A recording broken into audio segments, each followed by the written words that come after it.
Alrighty, the weekend is finally upon us. Fridays are exciting. Hi again, everybody, and welcome to Dialed In. I'm Tom Brenneman alongside co-host Luke Brenneman. How are you, young man? It's good. It's Friday.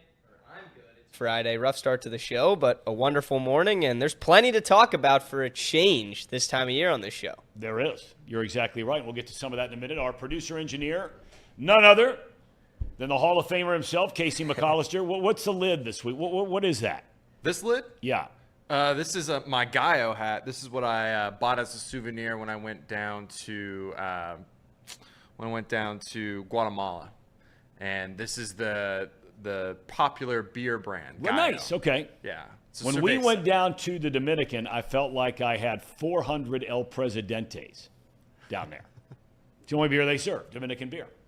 Is that the only beer they served when you were in Guatemala? No, I don't think it was. You were probably drinking Bud Light. No, I was not. I was drinking Gallo. Okay. But this was the one that I took the most liking to. So. Okay. All right, fair enough. Well, we come your way twice a week, as you know. We're live on Mondays and Fridays at 9:15. Then we post later on the Believe Network. You can find us, obviously, on YouTube/Chatterbox Sports page. Thanks for everybody joining in the chat today. Love having you here. We appreciate you being here. You can download us anytime you want. Wherever you get your podcast, just search Dialed In with Tom Brenneman, and you are dialed in. All right. About 2 weeks ago, everyone who follows the Reds, well, maybe almost everyone who follows the Reds, had thrown in the towel. Let's be honest about it. A lost season, injuries, suspensions, poor play, bad fundamentals, finish out the year, and hope for better things in 25. Well, guess what? All of a sudden, the home team has ripped off 13 out of 21. They have leapfrogged the Pirates, the Cubs, and the Cardinals in the Central, as well as the wild card. There were 7 teams ahead of them for the final wild card spot 10 days ago. And now there's only 3. The Braves, the Mets, and the Giants. Jonathan India and TJ Friedel each homered twice in the series finale a couple of days ago, sweeping the Cardinals out of town. Boy, the Cardinals are bad. I mean, they are really bad. You know, we thought some of those veteran pitchers they signed would start to wilt down the stretch, that outside of Sonny Gray, they weren't that great anyway. Kyle Gibson, case in point. I mean, the Reds lit him up. So are you paying a little closer attention now? Are you guys paying a little closer attention now? Gotta be. They're in the hunt. Say what you want about the team. I still don't think they have any chance of making the playoffs, but you don't think they have a chance to make the play? I mean, that's pretty bold. Maybe the wrong wording when I say no chance. I don't think that they will make the playoffs. Okay, that's different. I don't think that they will scare making the playoffs. I think right now, that 4.5, 3.5 back, that is when you say this team has a chance. They can go get it. I just don't really see them ever ripping out the runs that it's going to take. I mean, if you look at what the Padres and the D-backs are doing, it's going to have to be something like that. See, I'm taking them out. Take them out, but I'm still saying for that third wild card spot, whether it's them, the Braves who got Michael Harris back, I know they've been beat up, but they're going to continue to get better. They went through the hardest month that they will ever have. The Atlanta Braves, in a long, long time. You lose Acuna, you lose Albies, you didn't have Strider to start the year, and nobody really talked about Harris in the outfield. He comes back, hits a grand slam last night. They score double-digit runs. The Braves will hold on to that final playoff spot. I don't know about that. Casey, I think the Reds got a fighting chance all of a sudden. Yeah, I mean, I can't say that their chances are 0 like we declared at the end of May. I never declared that. Well, you might That's have. fair. That's fair. I certainly didn't, but I do think some of my other cohorts and off the bench had definitely declared the season over at that point. Yes. I think that they have a good chance to make a push for that final wild card spot. They play the Mets. They play 4 games against the Braves. They just need they need a few more things to break their way. Yep. It's not in their destiny, right? So that being said, it's just hard to buy in when it's not in their control. Of course, they could just win out, and it is in their control technically. But sure, more than likely, they're going to struggle against some of the better teams. They're going to do okay against the Pirates. They're going to probably do okay against the Cardinals. It's going to be that Mets series, and it's going to be that Braves series. It's really going to be the final deciding factor. Could be. Well, see Trent Rosecrans, who covers a team for The Athletic, will be joining us in about 15 minutes from now. And by the way, we're also going to ask him about the very latest on Joey Votto. Don't know if you've paid attention to some of his stats at AAA since getting healthy, and the whole debate about when the rosters expand, is Toronto going to bring him up? The Reds open a 3-game series tonight against a good Kansas City team. In fact, a team right now that would be in the playoffs. All right, meanwhile, the Bengals, they held that joint practice yesterday with the Bears in Chicago. Those same two teams will play a preseason game tomorrow night, Saturday night at Soldier Field. I found it kind of interesting that Jamar Chase decided to travel with the team, even though he is still not practiced. Remember Carl Lawson? Remember him? I do remember him. He played very well for the Bengals. That he did. I thought that they might take a look at him. He went to the Jets as a free agent. Bengals didn't sign him after that really good year he had for him 2 years ago. And he just flopped in New York, and for whatever reason. It's hard to come back from an Achilles. I understand. But I thought the Bengals, with all that room under the cap, might take a look at him. I mean, that's just me thinking. Maybe they didn't even give it a passing thought. But the Cowboys apparently think he's good enough because they just signed him. Yeah. The other big news today, there's a huge trade. I don't know if you're going to mention this. Atlanta, they trade for Judon. Yep. And talk about getting some real help there on the defensive edge, what we were talking about just this last show. Don't know if they're going to make a new contract for him, but his current cap hit is somewhere around $6 or $9 million or something like that. That would have been a no-brainer for a Cincinnati Bengals team that was going all in. Wouldn't you agree? Well, I mean, look, you know my opinion about this whole thing. And James Rapien, we're going to bring him in. One final note, by the way, I'm sure you saw it. It was a couple of days ago, but it's really a bummer. Is the Vikings' #1 pick, the former quarterback at Michigan, J.J. McCarthy. They initially thought that was a minor knee thing, maybe a scope deal. And unfortunately, he's out for the year. I really hate to see that for anybody. A young man who was probably going to get a chance, if not at the very beginning of the year, certainly by once the season got going, to be the starting quarterback in Minnesota, and now this. All right, without further ado, I mean, he's everywhere. And that is our buddy James Rapien. It has been a long time, my friend. How you doing? I'm good. How are you? Good. You got the full mustache, beard, everything going this year. Yeah, switch it up a little bit. That way me and Joe Burrow don't match too much. Yeah, I mean, because if you took that off, you guys with the hair and everything, did you consider going the bleach blonde thing or just the gray thing? The gray thing. Yeah, right. No grays. Not yet. Right. Not yet. But, yeah, I think the difference is, he's 6 inches taller than me and weighs a little bit more. But other than that, it's similar. Yeah, but I don't think he's a better athlete. He might be bigger and taller, but I don't think he's a better athlete. James, my son Luke, is joining us along with Casey. Hey, let me ask you real quick. I mentioned in the monologue, is there anything to be read in there about Chase traveling? I think it's fantastic that he is traveling with the team. We remember the big story, even the playoff game a couple of years ago, where Lamar Jackson was hurt. He didn't even travel to come for that regular season finale against the Bengals, and I just thought it was a bad vibe. Does it mean anything at all, or no, not really? Yeah, I think it does, for sure. Because if he hadn't traveled, it's a big story. Why isn't he there? What's going on? Is he holding out now after holding in? Like, it becomes a lot of speculation that we probably wouldn't have gotten the answer to today or tomorrow. And then maybe we hear from Zach after the preseason game on Saturday. So, yeah, I think it's pretty relevant. And the good news is that he did travel, that it was just one missed practice. And who knows why he missed. It was weird that Zach said day-to-day, but certainly a good sign that Jamar Chase is in Chicago.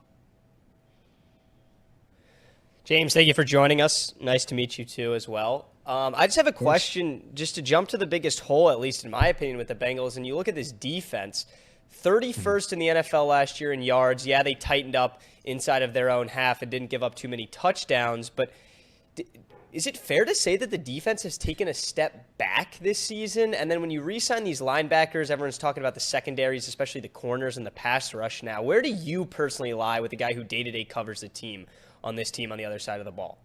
Yeah, I think the defense has a lot of question marks. The good news is I think from a veteran standpoint, you do trust the linebackers. You do trust the safeties that they brought in with Geno Stone and Von Bell. And so it's about those guys bringing some stability, about Trey Hendrickson still being a dominant edge rusher. And then whether it's Miles Murphy, Joseph Osai, Sam Hubbard, of course, will be back and is going to be ready to go for week 1, even though they're playing it slow with his injury right now.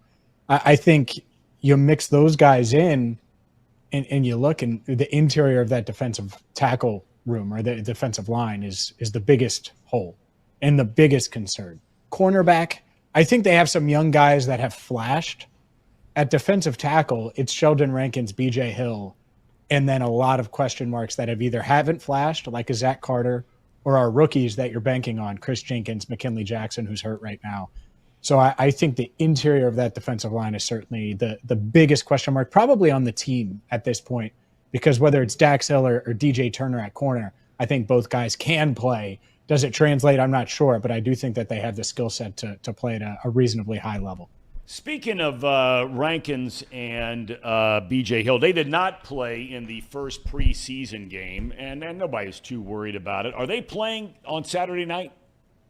I don't think so. I don't think that they're going to play really any starters. Today, the joint practice in Chicago is essentially preseason game number 2 for these starters. And so you may see like Dax Hill, for example, and DJ Turner because they're battling for a starting job. But I don't expect to see most of the starters on either side of the ball. Kind of picking back up a little bit in that same vein of the defense in general, and we had talked about in the monologue there, the trade Atlanta makes, right, with New England. Lawson gets picked up by the Cowboys. He was a flop with the Jets after the Achilles thing, but played well here. Do you think there's a move to be made, not just a move for a move's sake, but do you think that there is a move to come for the Bengals to try and address that interior line on the defense? I'll say, and I tried to pound the table and will it into existence. It didn't happen. But Calais Campbell, before he signed, and you might know him. He's been in the league. Yeah, I do. I mean, he's a phenomenal guy, great leader, has had a great career. And he signs for with Miami for a couple million and knows the coaching staff down there. At least some of the assistants were the ones. And of course, if you're going to end your career, you might want to end it on South Beach, right, with a good team down there. At the same time, if I'm the Bengals, I would have went after Calais Campbell. So that would have been one from the jump that I thought, even after the draft, you could go get. Now he's not available anymore. And there really isn't much out there. T.R. Tart was released earlier this week. Last I saw, he went on a visit in Los Angeles. I don't think the Bengals would go that route. And that's what stinks is like there's not a lot. So you're banking on McKinley Jackson for that nose tackle role, which doesn't have to be a lot of snaps, but it's probably between 150 and 200 snaps this year on defense. Or is it Travis Bell, right? Like, I mean, we're going really far down the roster now when you come to that nose tackle role. So it is a question mark. So could they sign someone? Maybe, but it's probably not going to be someone that is on our radar. And I can't really bank on that person making a huge impact. Then, James, your response to that brings me to this next question. When you look at the Bengals and their Super Bowl hopes, obviously they're going to be in contention with a healthy Joe Burrow around and whatnot. But at least for Bengals fans, with Joe being injured last year, it feels like this is kind of full go time, especially this year. And they're not as heavy as favorites when you look at the odds preseason at like 16-1 or whatever than they have been in previous years. But for a team that is openly stated this is a Super Bowl or bust or AFC Championship or bust type of season, do you really think they've gone out there and done everything that they could in the offseason? I think they've done a lot, but yeah, could they have done a little bit more? Could they have pushed it a little bit more? Yeah, I think so. I think defensive tackle and I think running back. I think those are the two areas that really stand out to me. And running back could have been as easy as drafting someone because right now I think they have two guys that they would be comfortable with carrying the ball regularly in a game. And that's no disrespect to Travion Williams or Chris Evans or any of these undrafted guys that they have at the back end of the roster right now. But that's that matters if Zach Moss misses a few weeks or if Chase Brown gets nicked up like he did last year. And I like the 1-2 punch if they stay healthy, but running back's a tough position. So that's one. Defensive tackle we just talked about. I would have went out and got another veteran. It would have made sense. Heck, maybe just keep DJ Reader, even though he's probably he could miss some time still coming back from that quad. But if you knew DJ Reader was coming back, it would make it much easier as far as we just need this defensive tackle room to hold it down until 98's back on the field. So, yeah, I think they could have done a little bit more. At the same time, if Rankins and Hill can be the duo that they hope, well, then they should have more interior pass rush than they've had really since 2021 with Larry Ogunjobi. And so there are some benefits to what they have. I think Geno Stone and Von Bell are going to bring a ton of stability to the back end of that secondary and help a young cornerback room that's still developing. So they've done a lot of good things, but could you have pushed it a little bit more? Of course. And I think part of it is the Jamar Chase scenario where they have plenty of cap room still, and they're still hoping to potentially get a deal done with Jamar Chase, so they're keeping that cap room open. You know, James, I sit here and the same thing's going on in Dallas with CeeDee Lamb and all that kind of thing. I've always kind of felt like, look, you can't have it both ways, right? If you want to scream and yell at the Brown family for not having a long-term deal in place for Jamar Chase, okay. You want to have that opinion, fine. But the bottom line is they don't have to do that today. And I'm still waiting for somebody to tell me why you would go out and pay somebody this year $30 million, just pick a number, right? As opposed to, what's he making this year? 1 point X amount in base salary, just over $1 million in base. Okay, yeah. You know what I'm saying here, okay? The point is now, but at the same time, if you're not going to use that money to go to max out or come close to getting your team better for the salary cap, well, then it leads to the thing you just said a minute ago. Well, if that's the case, then why don't you just pay the guy now? It seems to me like it's like a hamster on a wheel here. Well, I think fans are frustrated. I don't think this is just about Jamar. I think it's about the compounding losing talent, right? The Jesse Bates scenario where they don't bring back Jesse Bates. And a lot of people assumed it was either Bates or Higgins. Oh, well, they didn't bring back Bates. They're going to get Higgins done. They got much closer with Jesse Bates than they've ever gotten with T. Higgins as far as an extension is concerned. I mean, they are just far apart. And now that the receiver market has just completely exploded, the time to sign T. Higgins was last offseason. And it would have been a steal had they done it and done it at market value with all the guarantees and all of those things. And so then they don't do that. It looks like T's out the door. Well, now surely you got to get Jamar done. And Jamar's clearly frustrated. And I think there are fans frustrated at Jamar too. Yeah. At the same time, there's a major benefit for the Bengals to get it done this offseason if, and this is the big if, and this is an if that I'm not sure Jamar Chase has been presented with or has made a decision on, but is he willing to sign a 4-year extension?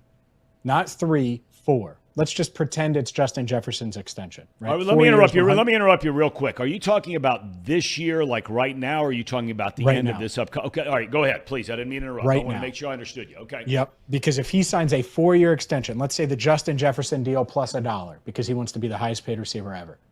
If he does that, he's under contract for 6 seasons. They can spread that money out.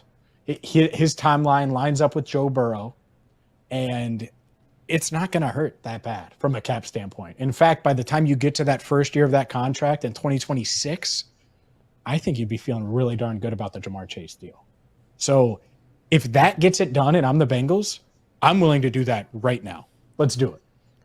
I do wonder, though, if Jamar's like, no, I want the average annual value that Justin Jefferson received, but I only want a 3-year extension. That puts me under contract for the next 5 years. And then to your point, when it comes to why do it now, if you're the Bengals, you have the precedent from the Vikings of waiting after year 4 and getting a deal done with Justin Jefferson for 4 years. That keeps him under contract for 5 total, much like Jamar would be if he signed a 3-year extension this year. So I think to me, there's got to be some give. The Bengals, they're going to have to give Jamar Chase guaranteed money in year 2, year 3, and a ton of money guaranteed that they're not used to doing outside of Joe Burrow. They're going to have to make an exception there for Jamar Chase as well if they want something to get done. At the same time, maybe they could push Jamar and say, hey, let's line you up with Joe Burrow. Let's give you a 4-year extension instead of 3. We'll make you the highest paid receiver in the NFL. That would be my plan. And I think both sides could find a happy medium. We'll see. But that would be sort of my strategy if I'm the Bengals. Get him locked up for the next 6 years. All right, last question I want to ask you. And this is just, you're there every day. You see them practice. You know these guys. You know the coaches. You know ownership, the whole 9 yards for a long, long time. If I were a betting man, and it's the only sin that I don't have, if I were a betting man, okay, and you were to say, and I were to ask you, okay, starting at week 5 through the end of the season, not the first 4 weeks of the season, but we're going to start at week 5. Who will be the third primary target for Joe Burrow after Chase and Higgins? Oh, it's a great question. Week 5. So now you're talking about Jermaine Burton has a month under his belt. He's gone to Kansas City at Arrowhead and dealt with that environment. He obviously played in the opener against the Patriots, and I think the Patriots have a really good defense even without Judon. Yeah, I mean, I could see Burton by that second month now. Maybe has a big touchdown in Carolina to end September. The Bengals are 3-1 or 4-0, and Burton starts to emerge. I think a lot of people would say Jermaine Burton. I'm not sure this gets solved that simply, though, because I think what Andre Yosefach brings is different than what Trent Irwin brings, is different than Charlie Jones, who I think is still in that mix. And then obviously Burton is the best downfield threat of all of them. I really think it's going to be a platoon all year. And early on, it's probably Trent Irwin and Andre Yosefach. And over time, could Charlie Jones get in the mix? I think so. I haven't dismissed that yet with his injury.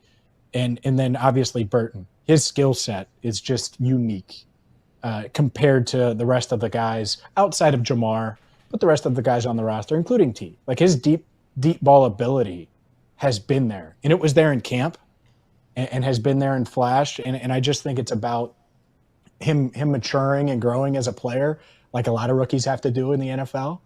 And so, yeah, hopefully by mid-year, we're talking about Jermaine Burton, even if he isn't locked into that wide receiver 3 role like Tyler Boyd was, where it's 80% of the snaps, because I'm not sure we're going to see that this year from any of these guys.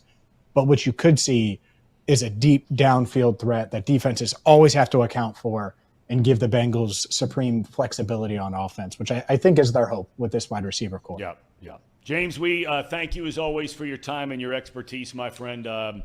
We'll catch up sometime before the season opener. Thank you very much.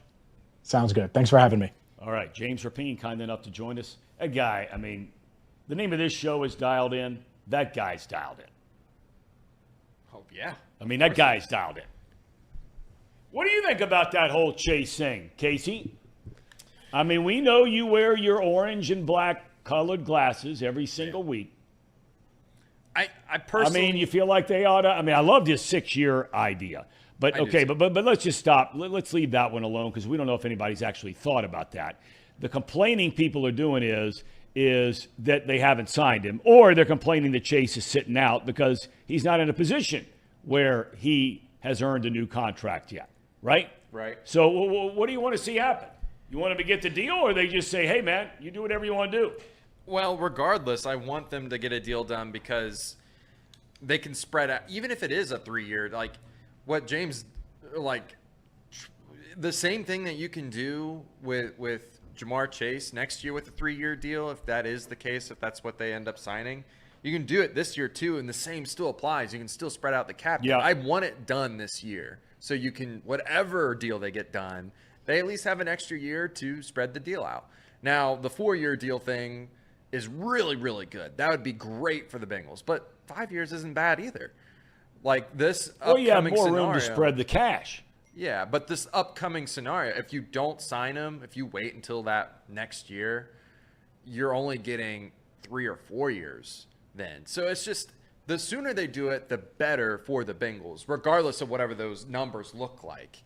So that being said, I want it done as soon as possible. But I'm not hitting the panic button, funny enough, until like September 9th at 8:19 when the Chiefs play the Ravens, because that's when Joe Burrow got his deal done. And I'm not saying that they purposely are going to wait for Jamar Chase to sign a deal at that time, but that will be the moment that the Bengals have their backs up against the wall, because that's the start of the season, right?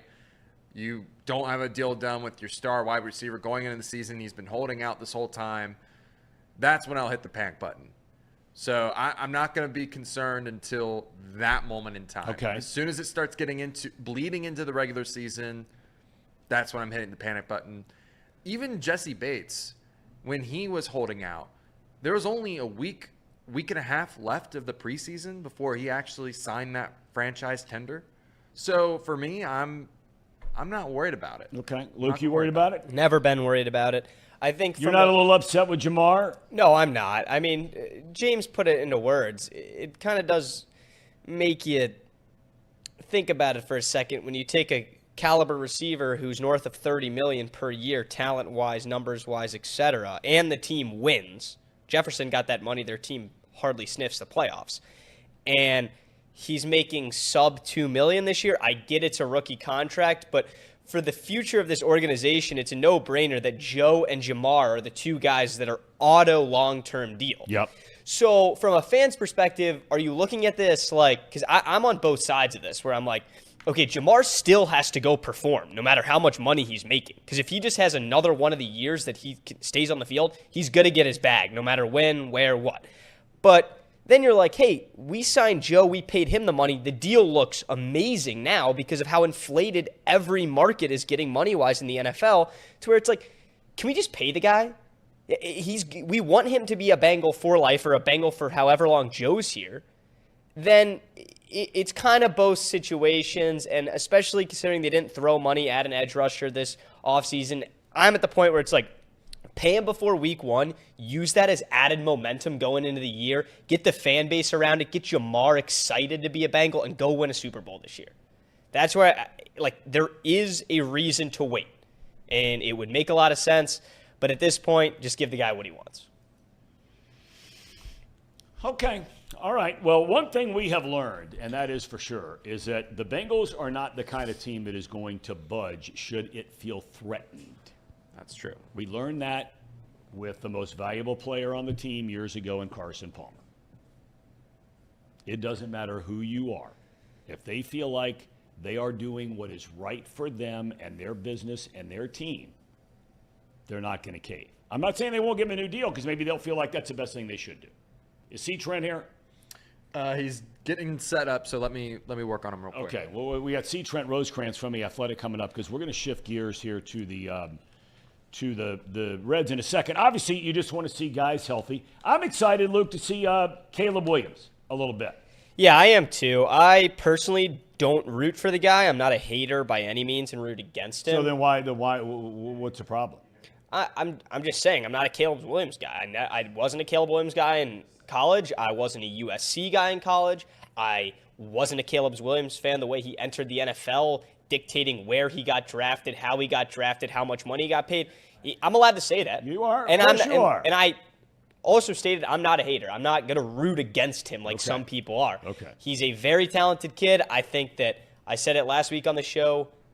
A lot of people could make the argument that Caleb Williams is getting thrown into one of the best situations ever that a rookie quarterback #1 overall draft pick has been thrown into.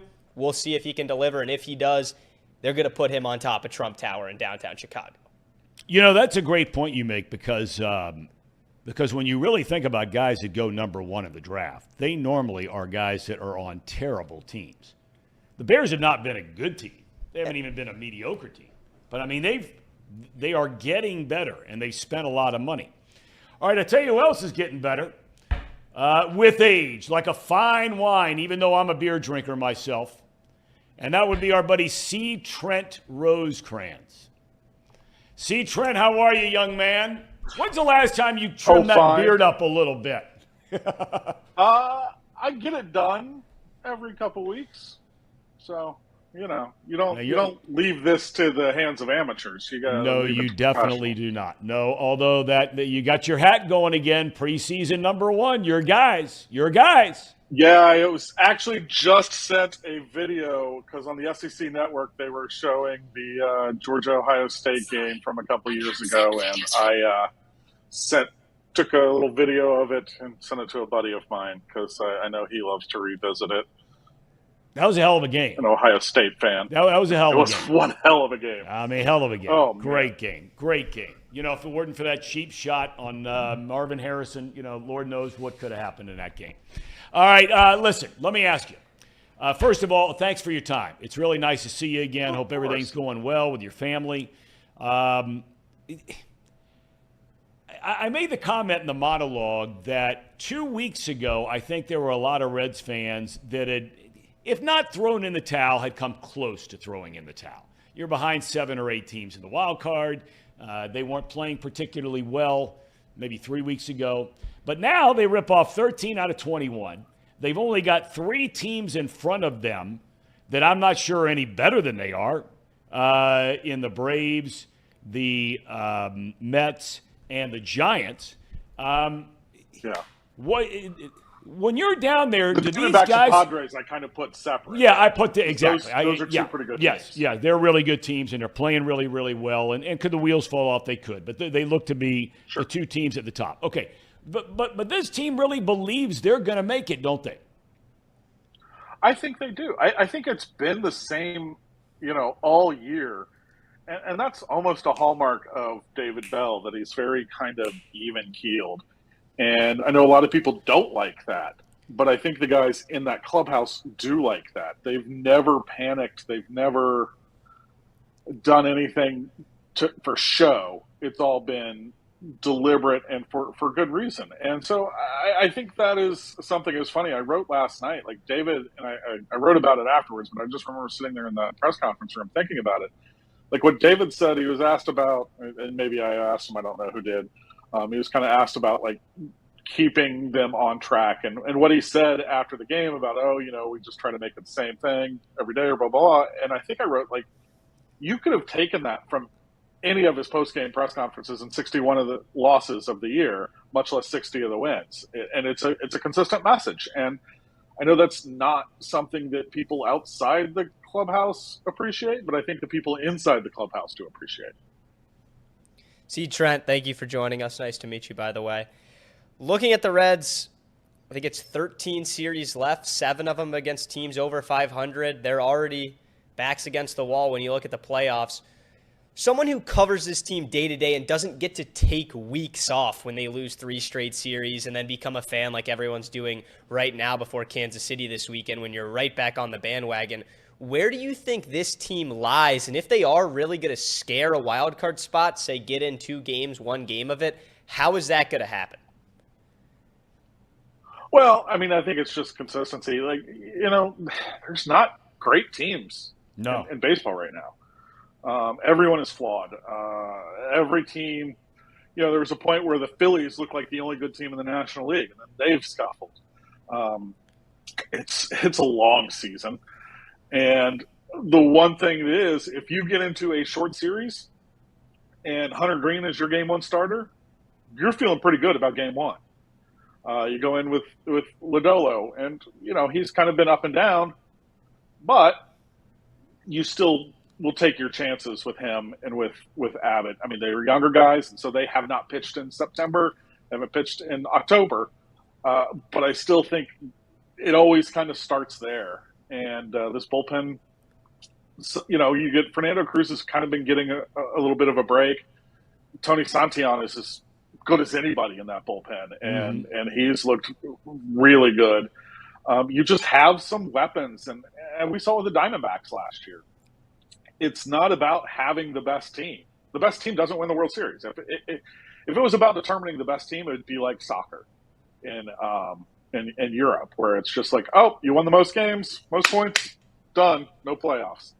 That's not the world we live in. You get in the tournament, you got a shot. And if you have one of the best pitchers, which I think they do, and Hunter Green, who's you've got to like talk, and he's probably top 3 in Cy Young discussion, and one of the top players, and that's Elly De La Cruz, who's I don't know who the Reds would trade Ellie De La Cruz for at this point. I don't know who I would if I would. And there are some great young players. But yeah, and he's certainly a top 5 MVP candidate right now. You got those two guys, you got a shot, honestly. And that's what it is. It's about staying in the game, and it's going to take more winning. I don't think 83, 84 wins get you in. I think, what did Arizona have last year? 85, something like that, 84. You're going to need 88, 89. But if you get there, you got a shot. And so it's a long, long season. I mean, Tom, you know this. It's just like you get to April or August, one of those 8 months. You get to that August, and it's like, we've been doing this for a while, and there's still a while to go. So there are ebbs and flows the whole time. I don't think anybody's popping any champagne last night that they got to 60 and 61. But to get to 61 and 61, you got to get to 60 and 61 at this point. So they're playing better baseball. They've got the Royals coming in who have had a really nice season. And you want to talk about great young shortstops. They certainly have one in Bobby Witt Jr. So it'll be, I don't look at the schedule as much. I think I got in that trap. 2021 was it? We're like, oh man, the Reds are in playoff contention right now, and they have the easiest schedule left on. This is a team that has the tiebreaker over the Dodgers and the Phillies. They got both those teams early. It's not always who you play, it's when you play them. And we shall see where that lies. So I try not to ever look at like, oh, well, they have an easy schedule coming up because, again, baseball. I want to pick up on something you said a minute ago about David Bell, because he really has come. I don't think David Bell has necessarily come under a lot of fire from the fan base or sometimes those of us in the press for moves he makes as a manager during the game. I mean, everybody's going to have that from time, but I think most of the time it centers on not being Lou Piniella. It centers on not being fill in the blank, right? Somebody that's got more sort of a motivational, at least publicly motivational style. Privately, he may have that, the best in the world at it. I wonder a little bit, I mean, I would never say it was calculated, never. But I wonder a little bit if the words with Larkin the other night on the broadcast don't catch somebody's ear or eye down in that clubhouse a little bit, meaning, okay, maybe it's not the manager's style to want to vary from the message, but shit, man, when Barry Larkin says something, hold on a minute now. I mean, am I reaching? I don't know if the guys in that clubhouse take it that way. Okay. And that's his constituency. That's David Bell's constituency. Yes. It's not me. It's not you. It's not the fans. It is those 26 guys in that clubhouse. And I just, how long did Lou Piniella manage here? And he had success. Don't get me wrong. But that message can be tough for too long. The Bobby Valentines, how long do they last anywhere? Those kind of guys. I just... one of the things that David came in very early, one of the first things he told all the players is he wanted them to be authentic. And he walks that walk, He is authentically himself. He's not going to go out there and try to be someone who's not. And I think, again, when we're talking 162 games, that is probably a better strategy. And that it's if somebody is going off all the time, it's easy to ignore. Mm-hmm. And I don't think that motivation has been this team's problem. I really don't. I don't see this as a team that's not motivated. You don't think Jonathan India's not motivated? Mm-hmm. Even when he was 0 for 23? Ellie De La Cruz is motivated to be the best player he can be. I think it's mostly just where they've been and getting these guys back. You see the difference in this team when TJ Friedl is on the field. Not that I don't think TJ Friedel's an all-star, but I think TJ Friedel is a ball player that makes his team better. And again, that's where I think the issue is you didn't have, Matt McClain all year. You haven't had TJ Friedel for much of the year. You haven't had Christian Encarnacion Strand. You haven't, Noelvi Marte, you didn't have, and then he kind of struggled to kind of get back up to speed. That's been the issue. I don't think the issue has been motivation. If you say, I just don't see turning over a table is what this team is missing. Fair.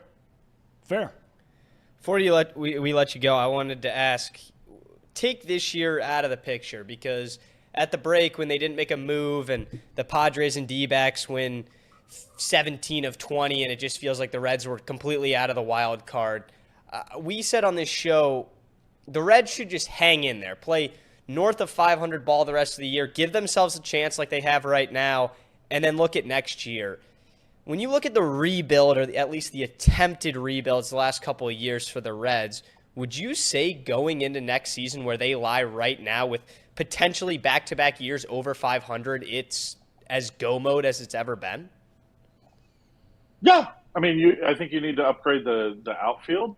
They don't have offense in the outfield, but, this is the second year in the big leagues is a really tough year. And yes, what Elly De La Cruz has done has been remarkable. I mean, you go from a guy who's top 3 or 4 rookie of the year to a guy who's top 5 MVP at this point. That's not easy, and it's certainly not easy as a second-year player. Look at the trajectory of Bobby Witt Jr. Bobby Witt Jr. had a very good rookie year, then tailed it at the end. Last year, when we were there in July, and it was just after Elly debuted, people were like, "Oh, Reds got this guy. What are we doing with Bobby Witt Jr.? He's just treading water." Then he caught fire, and now he's as good as anybody in the league. That second year is tough, and I think we hear too much about what Elly De La Cruz isn't doing, and not appreciating what he is doing. Yes, this guy is unbelievable. I'm at a loss for what I've seen. I stand by. 2 years ago, I remember going down to Chattanooga, I went to Huntsville, saw Chattanooga, and did a whole series. And I was like, I come out of it writing all this stuff, and I was like, am I overselling this guy? And I've gotten to the point where I think I was underselling him at the time. Mm-hmm. And I'm talking, I was using the words generational talent, and I think I was underselling what he can do. This is still a kid who's 22 years old, is in the big leagues for the first time. He's going to be playing these meaningful games down the stretch for the first time. And he has done a lot. I think it's silly to look at what he hasn't done and not appreciate what he has done. I agree 100%. C-Train, you've been very generous with your time. It's nice to see you again, young man. Take care of yourself, and thank you again for joining us. See you, Tom. Go Dogs. All right. Go. Okay. If you say so. Go Dogs. Easy team to root for. Not always for him, though. I mean, he's a Georgia guy. He was back in the Mark Richt days when they could never win a big one. And now he's reaping the benefits of the Kirby Smart days. Yeah, and the SEC's only getting tougher, too. That's right. Preseason number 1 with the Mighty Buckeyes, number 2. I want to talk about something that he mentioned.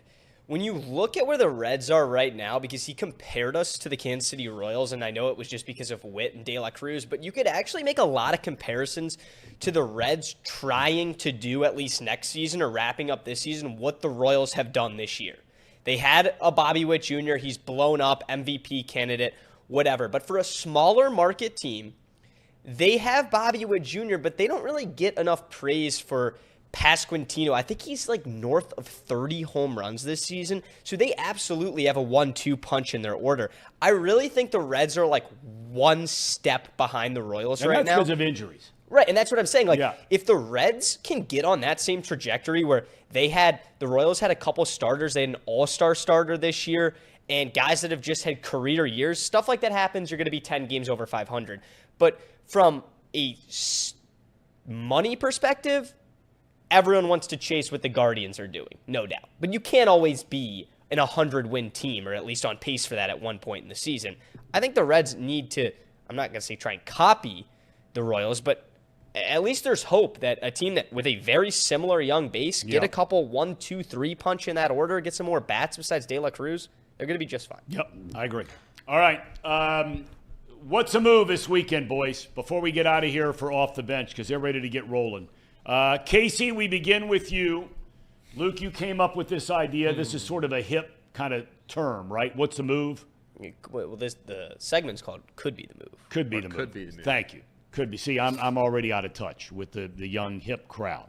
What could be the move this weekend, Casey? Ooh, well, let me first recap what happened last time we did this. I actually got that hat like the day of. So I went and got that all taken care of.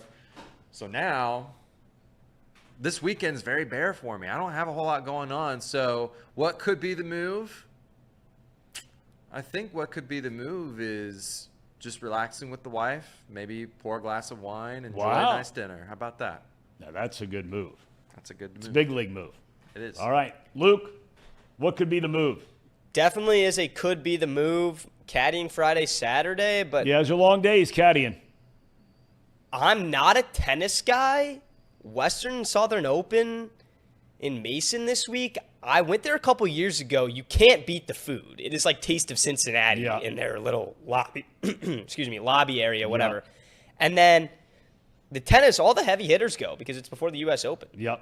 So I might go watch tennis all day. You're going to reach in your wallet and buy a ticket for that? I'm thinking about it. The wallet has taken a little bit of a hit recently, but I'm working quite a bit this week. Why? I'm Is just this saying news? I haven't been working that much.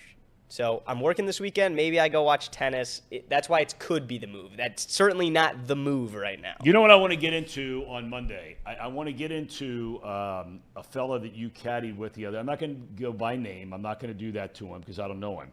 But the experience that you had a week earlier this week where you were the caddy for a man who is legally blind. And what an experience that was for you. And we'll do that on Monday. Yeah, he'd beat you by 20 shots, too. Well, that so ain't we'll saying leave it a at heck that. of a lot. That's not saying a heck of a lot. What's your move? My move is to try and figure out where your mom, my wife, is doing this weekend. She's debating going to see her dad up in Napanee, Indiana. He's in for a high school reunion. She's trying to decide, is it Friday, is it Saturday, is it Sunday? So therefore, I can't have what's the move because I don't know when I'm able to make a move. So as soon as Polly, I know you're watching. As soon as you know, are you leaving today? Are you leaving Saturday? Are you leaving Sunday? We'll find out. Although I do know Sunday night we're going.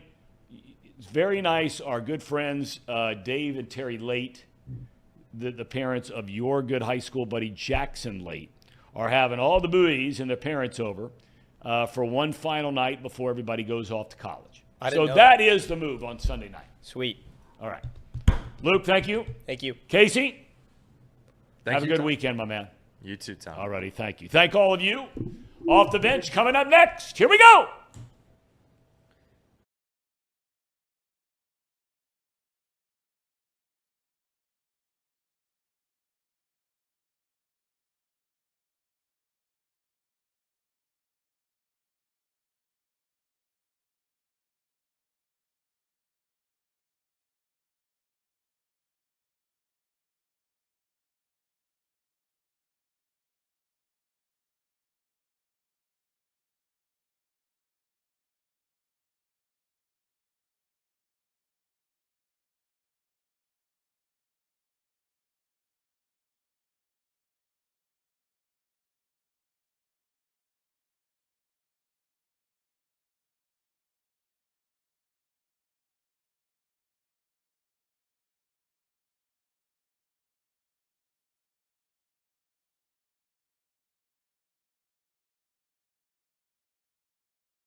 The Browns, they're putrid. They're the worst team in the NFL. The season, the 2024 season is over.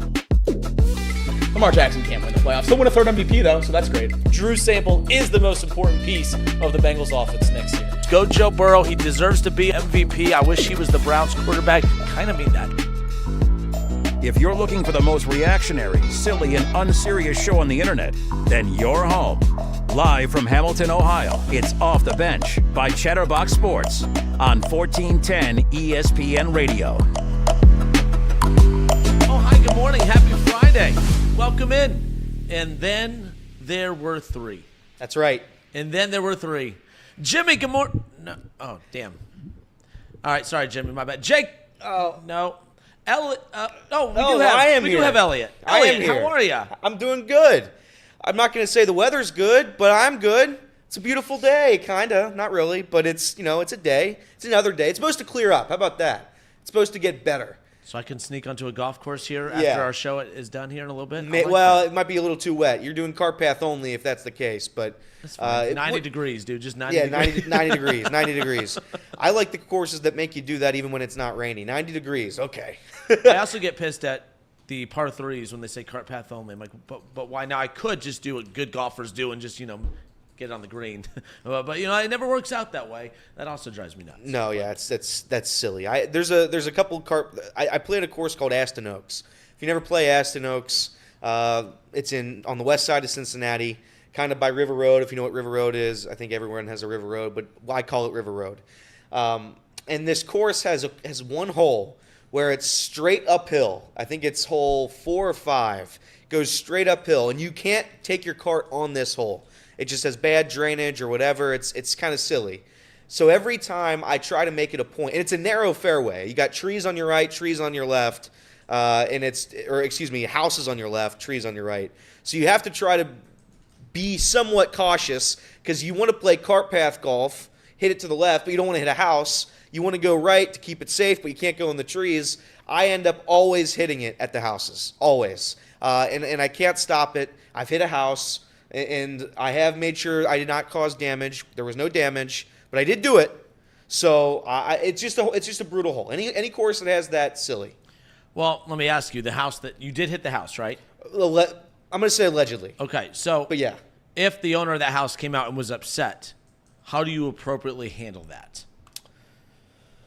Well, the smart aleck in me wants to say, hey, buddy, you bought a house on a golf course. Somebody's going to hit your house.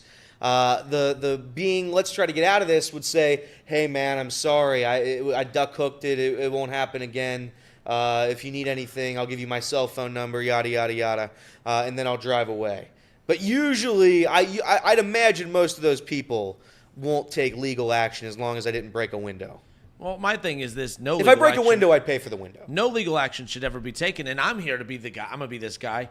If I break a window, I apologize. I am so sorry. I'm not paying for your window. Really? I'm not. Only because you chose to live on a golf course, and I would like to think that your insurance covers that living on a golf course, right? Like you can't be mad. You can't be mad living in Florida when a hurricane comes and knocks your house down. Like you know what I mean? Like you could be upset. And by the way, I know people that their house has been damaged by a hurricane. I mean, it's awful, but I'm just saying what they don't do is sit there and say, why me? I can't believe this happened. Yeah. What do you mean? You live in Florida. You live by the beach. Of course this happened. So you can't get mad if you live on a golf course and your house gets hit. Now, if there's some drunk fool that is like literally lining up to aim at your house, okay, that's one thing. But I get so annoyed when people's houses get hit and they come out and I see them yelling at people for their house getting hit. And I'm like, yeah.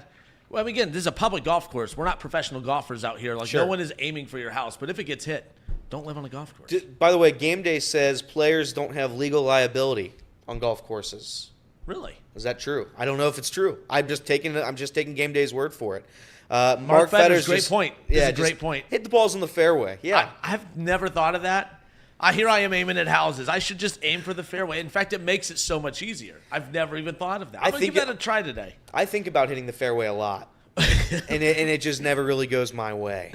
But nonetheless, we give it the old college try, and we'll see. You know, sometimes I hit the fairway, though, and it's just a dribbler. You just hit it off the tee, and it just goes 5 yards. That's the best kind of drive I have in the fairway, right in the middle. Well, yeah. I can't wait to see what my golf game has in store for me later today, assuming this weather kind of breaks. But nonetheless, good Friday morning, Off the Bench, presented by United Dairy Farmers. Jacob is at a bachelor party. Sure. So he's off today. I hope he's having a good time. Jimmy, his last day with us was, a week ago. That's right. Today. So he's getting ready for school. And then Justin Kinner, Casey McAllister, second show of the day. You changed. I did. I had a quick change. It was record time, record pace changing. That was insane. Next time, can you at least go into the other room, though? Because that got kind of weird. I'm not going to lie. Sorry about that. Didn't mean to intimidate any of you. Did you wear a hat last show? I did. I brought in a second hat. Okay, a different hat? Different hat, yeah. Got rain makes sense. Yeah. But Casey, we appreciate you. Good morning. I did see right off the bat, I try not to pay attention. I know the job is to pay attention to the chat, but usually there's nothing nice about me, so I choose not to look. But I noticed, I was confused. There was game day was being so nice. He was giving me compliments. I'm like, this is kind of cool. I should check it more often. And then it was all a bit. He said, "Oh, someone has to glaze Kinder since Jacob's not here." Listen, there will be no glazing in here. There will be no glazing. No glaze. All right, a lot to get into today. Pack Sports Day yesterday.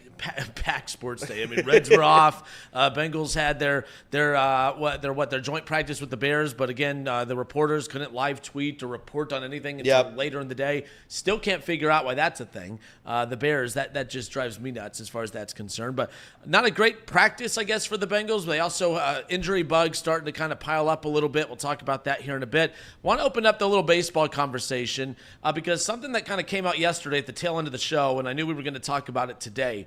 I had to look into this a little more because it kind of caught me off guard a little bit.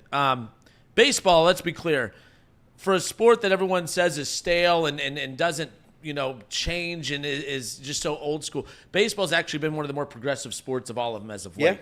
And I've been actually very critical at times of the changes that they've made until I started noticing that they work. Pace of play was a big focus for them. They made a lot of changes about that. It's worked. They've shaved off an average of 20 to 30 minutes off each game. In fact, we went to a game earlier in the week. It was 9 innings. Game was done. 59. We all looked at each other like, all right, time to go home. It was good seeing you. I felt like we spent more time on the show that day than we did at the ballpark.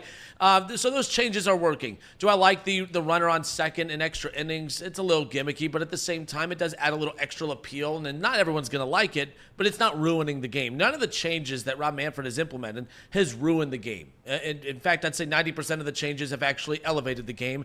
And the data to back that up, increased ratings, obviously increased attendance at ballparks across Major League Baseball, not just the teams that are winning. We see that at Great American Ballpark, of course. So kudos to baseball because I don't think Rob Manfred, who gets beat up a lot, I'm not a big Rob Manfred guy, but when we look back at his legacy, we're going to say he actually was not a bad commissioner for baseball. He actually implemented a lot of changes that could potentially take the game to the next level. So I appreciate that about him. But this most recent change that I read yesterday, I'm going to hold off on having a hot take on it because I'm going to learn from my previous reactions to some of the changes that baseball has tried to implement, and let's see what happens with it. I don't know if this is going to happen or not, but according to ESPN's Jesse Rogers and other MLB reporters, MLB is reportedly discussing a 6-inning minimum for starting pitchers. The exceptions for this rule would be throwing 100 pitches or more. So if you get to 100 pitches 5 innings in, you could be taken out at that point, right? Gives up 4 or more earned runs, which means, you know what, you've given up 4 runs 3 innings in. It's just not your night. There's no need to keep him out there and continuing to get rocked, right? Okay, I get that. Gets injured. All right, well, I see the door is cracked there to manipulate that a little bit. Oh, man, my pinky hurts. Get me out of here. Oh, man, my arm's kind of sore. Get me out of here. But, and to their credit, already the plan they have is if you're injured and get taken out, it is required to have an IL stint to avoid manipulation. So there's a lot here. This is an aggressive one. I think this is an aggressive change. Of all the changes baseball has tried to implement or at least suggest, even the robo-umpires, all this stuff, this one is probably one of the more aggressive ones as far as that's concerned. What I thought we were going to see was a 6-inning minimum or a 6-inning maximum. That I thought that they were going to say, hey, to get rid of the, oh, man, my pitcher has a no-hitter going into the 7th, but, oh, man, he could only pitch 6. I thought that that's initially what this was. Once I reread it, I realized that wasn't the case. I'm kind of shocked that they are going this route. I'm not saying I don't like it, but I'm not saying I like it. It's just a very interesting, another progressive potential change for baseball. What are your thoughts on it, Elliot, right off the bat? I think it's terrible. Okay. I think it's one of the worst things that could ever be done to baseball. I like we talk about good changes, bad changes, what could be beneficial for the sport. I think there were always a couple sides on some of the things that you said. You know, the guy on second base, the ghost runner in extra innings. I think nobody wants to sit there for 19 innings and have each team's backup third baseman come out there and pitch. I can understand that one. I can understand the three batter minimum when it comes to relief pitching. I get that. So you don't have pitching changes every 5 seconds. I can understand a lot of the rule changes. I don't understand the rule change where you change the sport to a point where it's almost unrecognizable. Forcing a pitcher to be out there on a bad day for 6 innings is brutal. And the thing is, if they are required to do the IL stint, then there would be almost no way to do it, because that's the only logical way you can get out of that. I mean, the 4-run thing, I guess, if you give up 4 runs, you're done. But that's terrible. I don't think the MLBPA would ever allow this. I think with all the injuries that have happened in the sport lately, I think it's a terrible look. It's like, you know what it is? It's like the NFL saying, you know what, we're going to play 5 quarters now. Everybody's just going to play 5 quarters, and we'll just see what happens after that. No one would logically allow it. It's bad for the sport. At some point, the sport that's already here, you can let it be the same thing. You don't have to change it to a point where nobody knows what we're playing anymore. And this would be, what are we doing? Because some teams aren't lucky to have what the Reds have. Some teams don't have 4 really, really good starting pitchers. Some guys can't continue a game. Some guys have openers like the Tampa Bay Rays.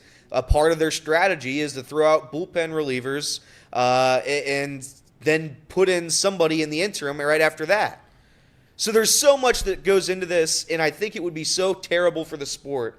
Not that I think it's a realistic thing that could be implemented, because there's no pitcher on the planet that's going to let. Mark put it in the chat. The only people that would actually love this are doctors who are performing the Tommy Johns on all of these pitchers. Those are the only people that would benefit from this. Yeah, Casey. So here's the crazy thing.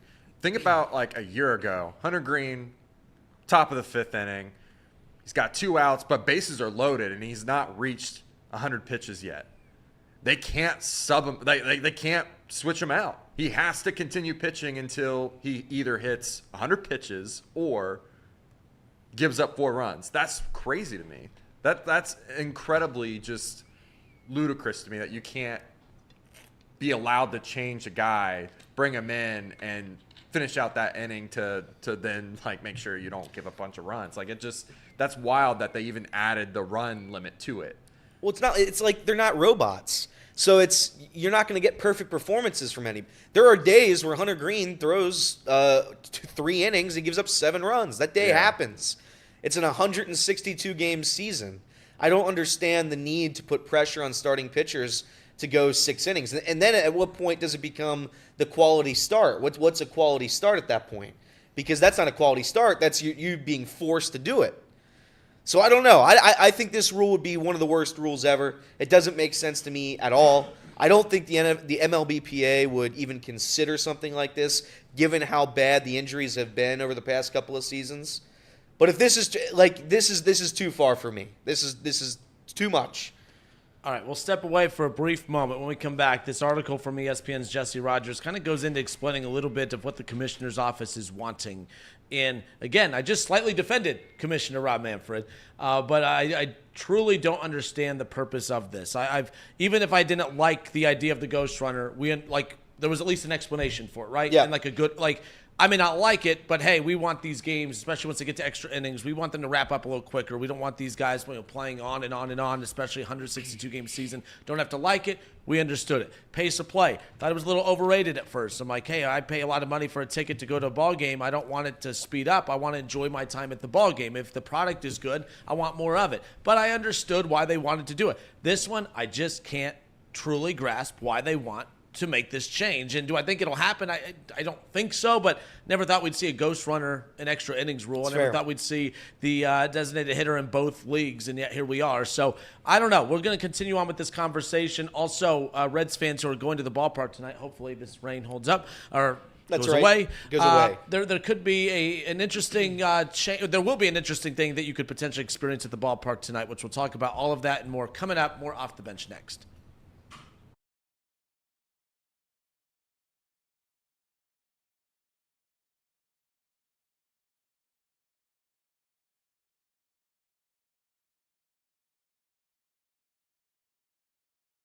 It finally came in. I'm now Krispy Kreme Ken. Oh. You're back. All right, off the bench, presented by United Dairy Farmers. Justin Kinner, Casey McAllister, Elliot Rearing, Jacob Oh. No, it's Elliot. It's Reed. I'm sorry, Reed. Welcome. Not Elliot.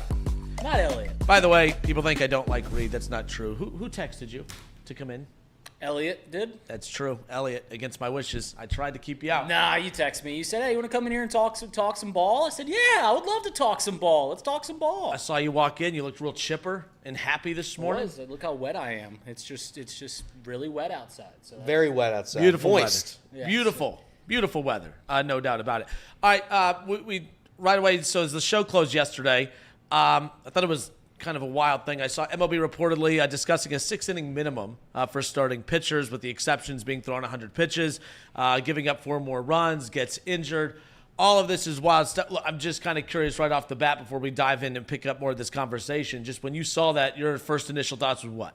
I think that if they implement this rule, I liked what you said at the beginning of the show, which is, listen, in the previous rule changes, you pushed against it, then you saw them implemented, and for the most part, they are pretty good rules. And that's kind of how I go about rule changes across all sports. Everyone's complaining about every rule that the NFL puts in. Well, in about a year, you forget about it, you enjoy it. Baseball's the same way, basketball's the same way. Typically, change is it's well thought out, and it's normally pretty good. This would be the most drastic change, I think, in any sport, rule change-wise, that I've ever seen, at least in my lifetime. And I think that this is them just kind of, you know, when you're gambling and you hit a couple bets in a row and you're just like, I'm feeling good. Let's just, it's a heat check. That's what it is. I don't think this rule is going to be implemented. I don't think there's any way in heck that this rule is implemented, and I don't know why it would be implemented. I don't know why we always have to cater towards a degree of, I guess, fan, because everyone's like, why don't starting pitching go as long? I don't like seeing as many relievers and all this stuff. I don't know why we have to cater that. Some things just evolve, and that's okay. It's okay for the game to evolve to using more relief pitchers, to asking pitchers, say, hey, instead of when you take the ball, you need to conserve energy. You need you to throw 7-8 innings. I want you to throw as hard as you can for 5-6 innings, like Blake Snell does, like several pitchers do. That's how they're trained now. Yeah, it's caused some injuries, but I don't think we have to cater always to the fan that wants to go back to the way things were. I don't think there's any chance this rule happens. I don't mind them talking about it. I don't mind them sitting in a room and going, hey, what other ways can we change the game for the better, the way that we did with the pitch clock, the way that we did with the shift being banned, the way we did with the 3-batter rule. I don't mind that. I just don't think there's any way that this rule is actually implemented. And I think it'll be crazy if it does. Their goal was to make it like it's, in NBA, for example, they tried to limit, I know it's not nearly the same thing, but the load management. There's a load management maximum amount of days you can have that if you're a player, and their goal was here to, if a fan buys a ticket, they want to see a starting pitcher and they want to see that guy go 6 innings. I don't know why 6 innings is the definition of a quality start, but I don't understand why that's the number. In the article, Jesse points out that pitchers have been going less than 6 innings more frequently than ever. I think the average now is 5.2 innings. Yep. Or 5.2 is the number that this season where it's at. It used to be like 5.9 out of 6. It's just not what it used to be in baseball. But given all the injuries, given everything, there's no way this would work. Well, you would pitch differently. Because right now, like I said, for the longest time, when a manager hands you the ball, he said, hey, we need you to go 7 today. Right? So you kind of conserve energy. There's nobody on. You got 2 outs. You're not going 100% to that batter. Right? You're throwing more fastballs. You're grooving pitches in there just because you're trying to conserve energy a little bit. About 10, 15 years ago, we started telling pitchers, hey, let's not do that. Let's stop doing that. I need you to go 100% all the time. I need you to give it your all regardless of the situation, because when you're only given 70%, 50, 60%, you're giving up home run. Like we want the best of you all the time. I will say it's interesting that you brought up that the reason is because, hey, if I buy a ticket to go see Clayton Kershaw, I want to see Clayton Kershaw throw 6 pitches. What pitchers are you buying a ticket for that aren't getting close to 6 innings or around 6 innings? Yeah, I don't know. That's the part. You're not buying a ticket. You're not buying a ticket for, God love him, Carson Spires. You're not buying a ticket for the 5th pitcher that only goes 4 innings. You're not buying it. You're buying tickets to go see Paul Skeens, and guess what? Paul Skeens throws 6 innings. You're buying a ticket to go see Justin. He throws 6 innings. So like that doesn't track very, very much to me. But it's just. For the longest time, I think they're trying to replicate the way that baseball was, right? Before the shift was, hey, the batting averages were a lot higher. Hey, pitchers went deeper. They're trying to replicate it when baseball was at its peak. And I don't mind them making changes because all the changes that they have implemented have been pretty successful. I would actually prefer if they did the Manfred runner in the postseason too, because I like the Manfred runner. But this one just seems weird. I don't know. I just don't get it. Also, what starting pitcher doesn't want to go 6 innings? Like that's the goal. Like they're not out there not wanting to pitch. They're all finger to the fans on the way out. They're yeah. like, my bad. I wish I could have gone longer today. Yeah. Like so. I just don't. I don't know. Are they punishing starting pitchers for not wanting this, or is this just simply a viewing thing? They're just doing it for the fans again. It's going to be interesting because I think a lot of teams already implement openers. I don't know a better word for them, but not like just the 1 inning opener, but like a guy like Nick Martinez starts games. You never expect Nick Martinez to throw 6 innings. No, that's gone. That role is gone. That role where like, hey, I can get 3 good innings out of this guy. Let's throw him, the opener. That role is completely gone. And now you're getting, I guess, substandard pitching talent because you realize, hey, this guy, he's okay. He can go 6 innings. He can throw 110 pitches. Like, it doesn't bother his arm.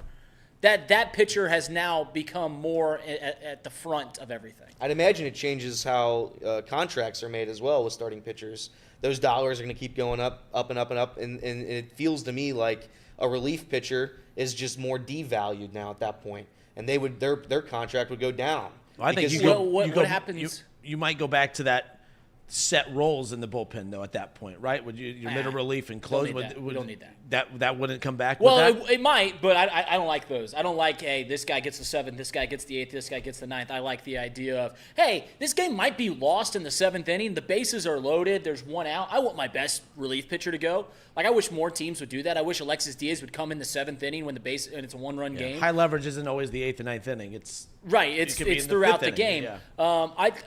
There's also the implement, like, our team's going to go to 6-man rotations because they know, or at least a hybrid of a 5-man, and then, like, every 2 weeks when you don't get a break in a week, you have this guy that comes up from AAA that you know is going to throw 6 innings. Hey, you got 6 innings today in you.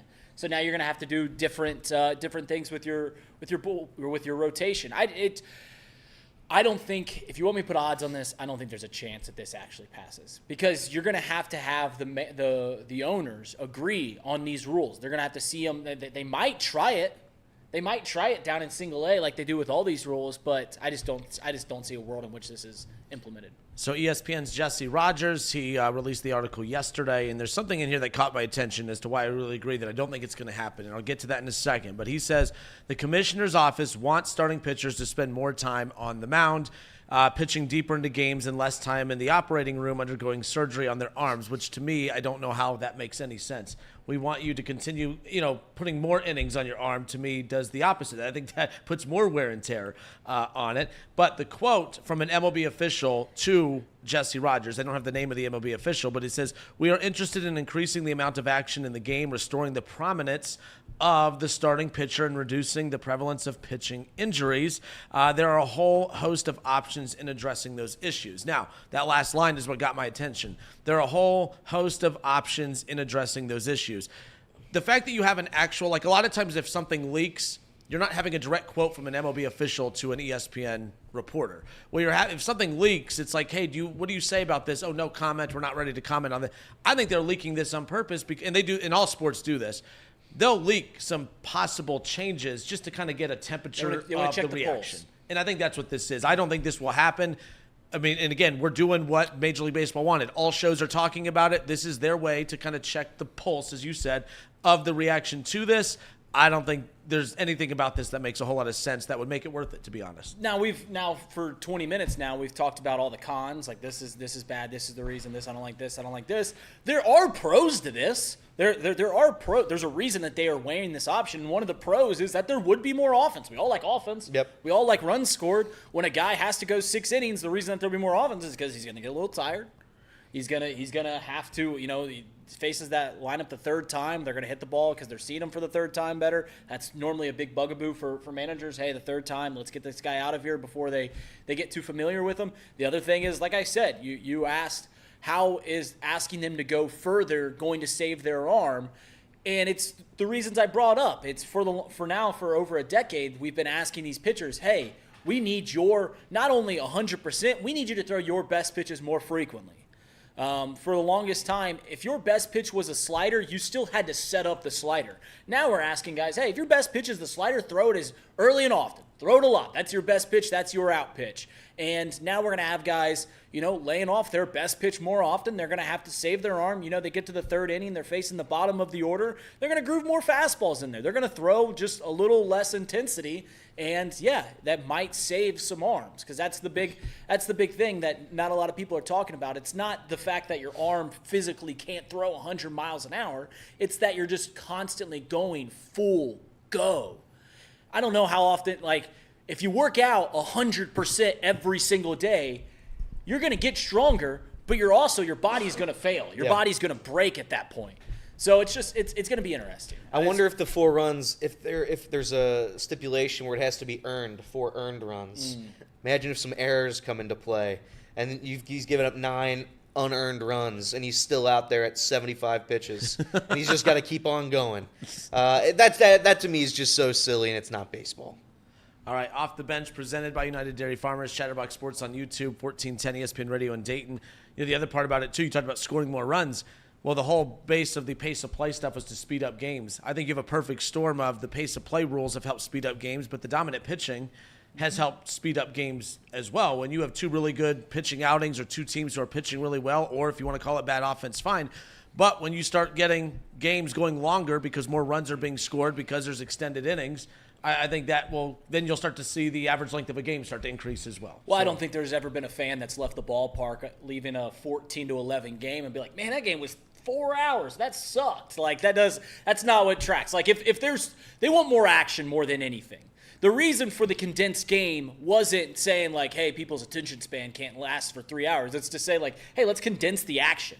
Yep. Let's not have as much time between pitches. Let's not have as many pitching changes. Let's condense the action of baseball. So they're willing to say, hey, let's go 15, 20 extra minutes longer if there are more runs scored. That's the caveat there. My biggest complaint against the pitch clock was that you're focusing on fans wanting to get out of the ball. I don't, like Reed just said, I never go to the Great American Ballpark, pay $20 for a ticket, and say, all right, let's start the timer, and let's see when I can get home. That's not what you do. You go to the ballpark, you have fun, you watch a baseball game. I don't really care how long it is. Now, granted, again, the rule has been great. Having the games go shorter, less wasted time in the middle of those games is phenomenal. It's been objectively great for the sport. But saying that, I don't like focusing on what time fans want to get home. I think that's silly. I think you're taking away from the sport itself. Like I just said, I don't think that's the point. Is not to say hey, like you said, I don't think anyone ever does that. Steps into the stadium and goes, hey, let's get this game over in 3 hours. If it was, they'd have a time limit. If that was the goal, is just to get it done as quick as possible, there would be a time limit, as you see in youth sports. What they just wanted to do was they wanted to take why you like baseball and give more of that to you in a shorter time span. They say hey, let's kill all the just meandering around the mound. Let's kill the time in between innings. Let's kill the pitching changes to show, hey, people like baseball. They don't dislike baseball. They like baseball. Let's give them as much baseball as possible. Yeah, it's like I go to the movie theater. I can't wait for this movie to come out. I've been waiting for years for this movie to come out, but my God, I hope it's only an hour and 20 minutes. I hate those people. I hate them. So, I can't watch a movie that's 2 hours and 20 minutes. Okay. All right. Then watch a bad one. So you go to the movies, you want, if it's a good movie, you want to watch it. I don't want this to end. This is so great. Same thing with my sports as far as that's concerned. But Reed, I know you have a lot on your plate. You're more than welcome to stay. You could get the hell out. It's totally up to you. I don't have as much power as what you like to tell people I have. It is totally up to you if you want to continue to hang out. It's so interesting whenever, I don't know if last time you've been to a party, but if the host goes hey, you can leave. You don't have to. You can leave. It's not really a welcoming invitation right there. You can hang around here, but you also, the door's right over there. So I guess I'll leave. Don't let the door hit you, dude. Don't let the door hit you. Reed, I appreciate your time, man. Yep, all right, more off the bench when we come back.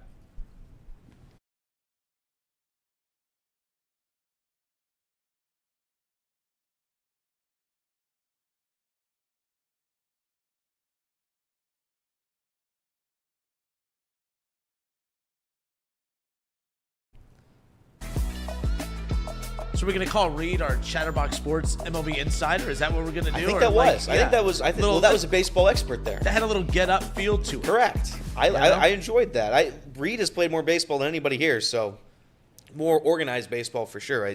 It's a college athlete. He has he has a baseball reference page.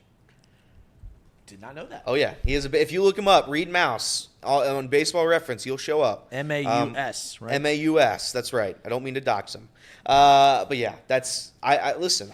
If they were to implement that, that opens the door, in my opinion, for so many other rules that you could do that would just change baseball to a point where it's not baseball anymore. I really do understand wanting pitchers to go 6 innings, but again, pitchers want to go 6 innings. It's managers, it's analytics, it's everything that tells them, yeah, maybe you don't have it tonight. Let's not kill your arm. It's a long season. I think if you're going to do this, why not just shorten the season, right? I think that makes more sense to me than anything because it's less strain on the arm. It's because there's less games, and do it that way. 130-game season. You cut off September. Yep. That's what I would do, but they won't do that because of money. Well, and again, baseball has advanced a lot over the last 10 years, and the old school way. For me, I'm 34, but I do remember growing. I love you want your pitcher to get to that 6th, 7th inning. You want that middle relief guy to come in to set up your closer. I know Reed didn't like that. I miss the days of having those set roles, right? It didn't mean that guy was the same guy that came out middle relief every time, but you knew he was the primary middle relief guy, primary closer. I do miss those days, and that was the expectation. And theoretically, when you think about it, you had bigger stars during that. I don't like closer by committee, pitcher by committee in certain high leverage situations. I think that's why you see less stars in baseball right now because there's so many different roles and there's so many different opportunities of when you bring these guys out. And I think that's why you see less stars being developed in baseball today. And there's stars, don't get me wrong. But I believe that's why players felt bigger back in the day than they do now is because of that. But the David Bell's, I loved the 3-batter minimum rule. I hated when David Bell would bring a pitcher out to face 1 batter and then he would go back to and then call in the next one. I love the 3-batter minimum. I'm not saying I would love this, but I understand the idea. The idea is, hey, starting pitchers, you are paid to be the start. Because that's the other thing, too. Front offices, hey, we're paying you a lot of money to be our starting pitcher, but you know what? Your baseball's changing, and, oh, man, if 3rd time through the order, 5th inning, let's get him out of here. I'm paying you a lot of money. I kind of need you to pitch the majority of this game. I'm not paying you to go out there and pitch the same amount as the bullpen. I do understand that mindset as well. Yeah, so I also think there'd be less roster spots, right? It's what they want. This, according to not Jeff Passan, according to Jesse Rogers, the league has discussed a limit to the size of pitching staffs and the double hook DH, according to a source familiar with the discussion. They want less pitchers on the roster, and that would push more involved roles for those pitchers. This would just never work. I want pitchers to hit again. That's what I want.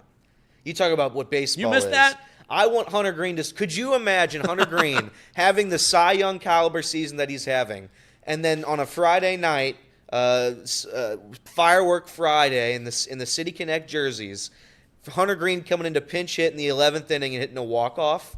The city would lose their minds. Hunter Green was a hell of a – there was talk when he was coming up. Remember, there was never talk of the Reds considering not using him as a pitcher. But he was as equally dominant a prospect in the middle infield as he was as a pitcher too. The dude could hit. Oh, yeah. I don't know if he could hit now, but I'm just saying, like, he could have been really good on either side of the ball, I guess, if that's what you want to say. 100% he could.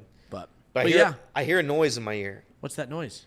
I hear the sound of a sounder. Oh, but I can't. Right. The damn host doesn't even know what segment it is. I know what segment it is. It is time for Elliot's Headlines. Oh! Those three things. Joey Votto, David Bell, and leading off the bench with top headlines. I do love David Bell. Evan, I know in the chat, loves David Bell as well, so we were having a little conversation about that. Headlines. The Reds will return to action tonight against the Royals. Former Red Michael Lorenzen versus Nick Martinez. Lorenzen 5-6 with a 3.79 ERA and a 1.30 whip. Nick Martinez has a 1.03 whip, with a 3.16 ERA. There it is. The Reds also said they are considering using facial recognition. They're using facial recognition, a facial recognition system for fans entering the ballpark.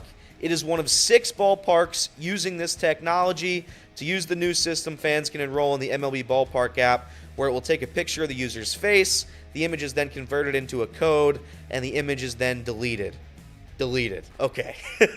Bobby C is just going to have a collection of fan faces in his office, I'd imagine.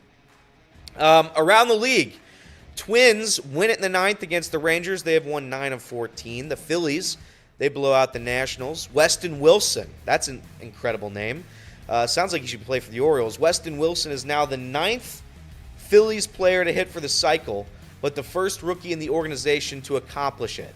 So shout out to Weston Wilson. Gunnar Henderson ripped his 31st home run of the year in the Orioles' 5-1 win over Boston.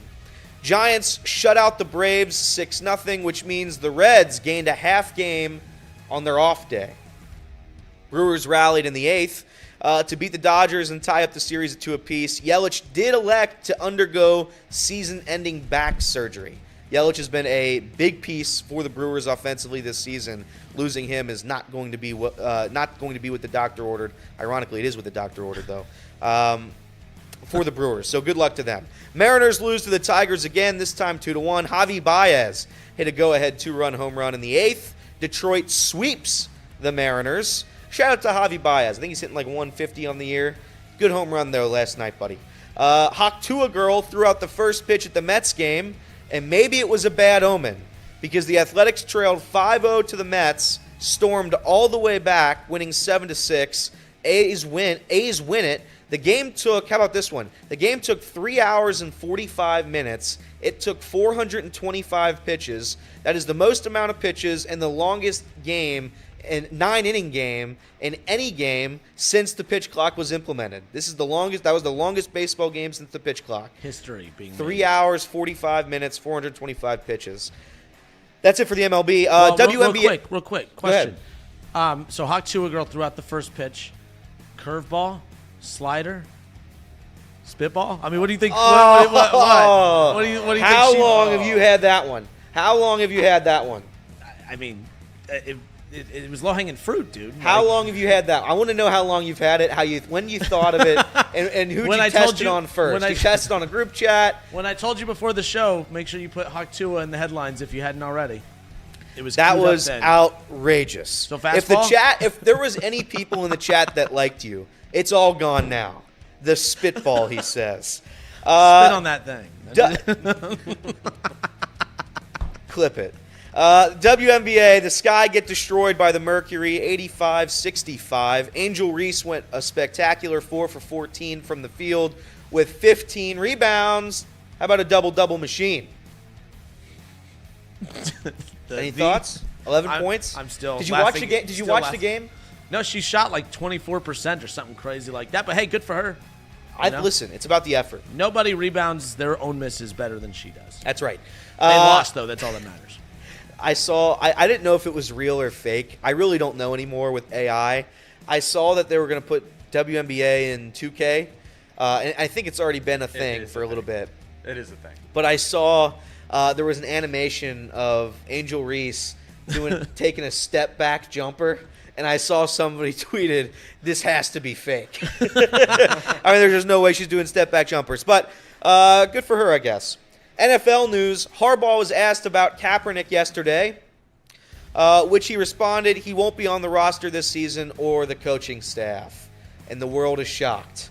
But I love how that question's always asked. He is 36 years old. The last time he was in the league was 8 years ago. So he had been asked about, well, Kaepernick earlier in the week had said that he's still training and ready to go. He's hoping the team calls him. But then Harbaugh added fuel to the fire from not a playing perspective, but saying that he had asked him to be on the coaching staff and was waiting to hear back, and he was out of the country. But then it came out yesterday that, no, he will not be on the coaching staff. So, Darn. I mean, they just won't let him back in the league. Even when he's asked to be in the league, he just can't get back in the league. It's like I said, I really want him to be back in the league just so I can see it. I just want to watch it. And if it's bad, it's bad. Here's my last headline. Jimmy actually texted us this, I think. What up, Jimmy? Or it was you. It was you. It was Casey. What up, Casey? I asked if he broke it. So the Notre Dame men's swimming program, Yes. they have been suspended for at least 1 year after an external review found members of the team violated NCAA rules by wagering among themselves on results of their competitions and failed to, quote, treat one another with dignity and respect. See, I almost called 1-800-GAMBLER on myself for betting on the Hall of Fame game. I didn't think you could do any worse than betting on swimming. I didn't know that was a thing. Well, I don't think this is actually betting, though. I think this is just a couple guys just being like, hey, I bet you come in third today. So this wasn't like a sports book or anything? No, it was just them. It was them like basically playing fantasy swimming for themselves behind closed doors. You a fantasy swimmer guy? And somebody like, caught it. win Am I a your fantasy league? swimming guy? No, but I got Phelps. Or Ledecky. Phelps or Ledecky. Fair enough. I just can't imagine. There had to have been something else with this where some swimmer told on somebody because it was just getting to a point where it was so toxic. Because this seems pretty harmless to me. Like if I like texted Jacob, hey Jacob, I bet I touched my hair, 37 times during a show. I don't think that's going to cause any controversy at all. I don't know what I've done wrong. If they're betting on guys to come in first place or second place, third place, who cares? It's their swimming. They can do whatever they want. They're not tanking their college career for a $25 bet with Jimmy Collins. So it's one of those things. I wonder how much of this is going on in college athletics, because everybody knows especially in football, basketball, now baseball. You know your totals. You know your strikeout numbers. You know how many points you're over under. You know your win total. You know what the spread is. You know the over under for games. All these kids have access to it. They just can't legally bet on it through a sports book. If they're betting it on it with their buddies in the locker room, again, it's just I don't see it's a massive deal. So I did not think it was a massive deal to begin with, but I understood, if I was like, oh, they're using a sports book, what sports book carries this? And I'm reading the article now. Notre Dame suspends its men's swimming program Thursday for at least 1 year after an external review found members of the team violated NCAA rules by wagering amongst themselves. That's the key, amongst themselves. NCAA, they always want to they're just bullies. They just go after the small little swimming team for gambling amongst themselves. Was it the NCAA who suspended them, or was it Notre Dame? Well, it found the NCAA. Well, I think Notre Dame did. Notre Dame just did it. That's why I think it had something to do with hey, again, I am not speaking on the record. This is an opinion of somebody who's unintelligent. There probably was a hazing thing or something behind the scenes that nobody knows. That kid probably alerted the university, and the university's like, yeah, you guys probably shouldn't be doing this. So now you're all gone. Well, I'd imagine something like that happened, because it doesn't make sense to me that anybody would really care about this unless there was something truly terrible going on in that gambling pool. Yeah, I mean, I guess they're no Gambling longer pool. a swimming. Pool, swimming. They're no longer a swimming school now. I don't know what they'll do. Maybe football? Have they tried football? Well, they're not in a conference in football, so they really don't have a chance. Valid. I think in swimming they can be the number 1 seed in whatever tournament that is, bracket. Do you think there's a swimming bracket? There's got to be, right? July Madness, dude. You don't fill out a bracket? No, I don't. Oh, you don't know what you're missing. I don't think it's July sport. I think I don't even know what. Swimming's a winter sport. Swimming's a winter sport. They created their own sports book, Mouse Cop says. But again, if they're betting on it, if it's just the swimming team, I don't nobody's tanking their college careers. The luck of the Irish sports book. You can make an argument that it's actually pretty good, motivation to try to beat what the books are trying to, what the rest of the team thinks you're gonna do. I don't know. That's kind of silly, but I don't get it. I don't get the anger. I don't get the outrage. In a day where sports gambling is so prevalent and recognized and accepted, having a couple kids bet on whether or not they're going to come in first or get a podium, I could care less about. How much money do we think Jimmy made? Jimmy on this? I don't know. That's a good. I'll have to text Jimmy later and find out. But hopefully it wasn't too much. Wasn't taking these college swimmers' money. I mean, all that money he made here, he probably just squandered it. That's right. He did. Man, over under how many laps can you make in X amount of seconds? It's just like Jimmy can be back here next week having to pay off them debts. What a silly thing. But that is the end of the segment. So end of the segment, end of Elliot's headlines. And now we got to find something else to talk about. What will we talk about? No, you touched on it during your headlines. I saw some people say they've experienced the facial recognition entry to Major League ball games already. But tonight, if you're going to the Reds game at Great American Ballpark, you'll experience that for the first time. It seems a little controversial. Some people out there say there's no way in hell that they're using this. I don't understand why people are getting so angry about it. But let's talk about it when we come back. There'll be a new feature implemented tonight at Great American Ballpark for entry into the game. We'll talk about that next.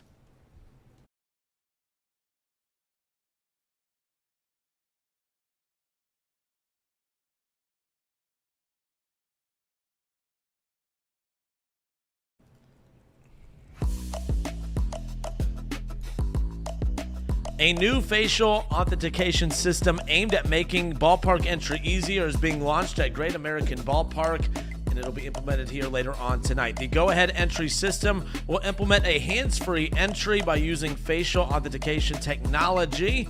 How about that? The system will be used at select ballpark gates starting Tuesday night. So it's already started. Oh, but again, tonight's the first one at Great American Ballpark.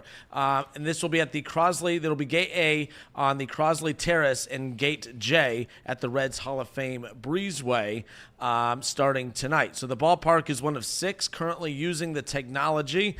And the quote here says, the Reds are excited to partner with MLB to introduce go-ahead entry at Great American Ballpark. We are always looking for opportunities to enhance the fan experience, and providing faster, more seamless entry points to the ballpark is another way for us to improve it. So I don't know. I know that a lot of people are talking about this. You have the doomsday people. You have the conspiracy theory people saying, you ain't getting my face. No way, Major League Baseball. You're not going to get my face. I'm not going to let you scan my face as, I got a text. Let me use my phone to scan my face to get access to my text messages. I don't know. I'm laughing at the people who are turning this into something that it's not. It's a quicker way, or at least that's the perception, is a chance to get into the ballpark quicker. Will it get you into the ballpark quicker? I don't know. They've probably done enough studies to prove that it will. But when you first read this, your thoughts are what? I don't care. And that's the most important thing. I don't care at all. I worked for a radio station, a conservative one, and I heard nonstop that TikTok is stealing your data, and it most definitely is. I don't doubt that, but I think so is anything you put on your Apple iPhone, your smartphone. I think everything, your facial ID when you open up your iPhone, they already got you. I don't think. What's Bob Castellini going to do with my face? Outside, if I do something stupid at the game, now they've got your face and they can stop you from entering. That's the only thing that makes a big deal to me, is like that kid who did a backflip in the middle of the field.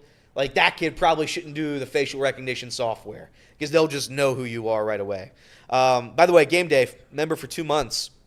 Kinner and I had a great thing going until we decided to spit on that thing. Thoughts? Was that?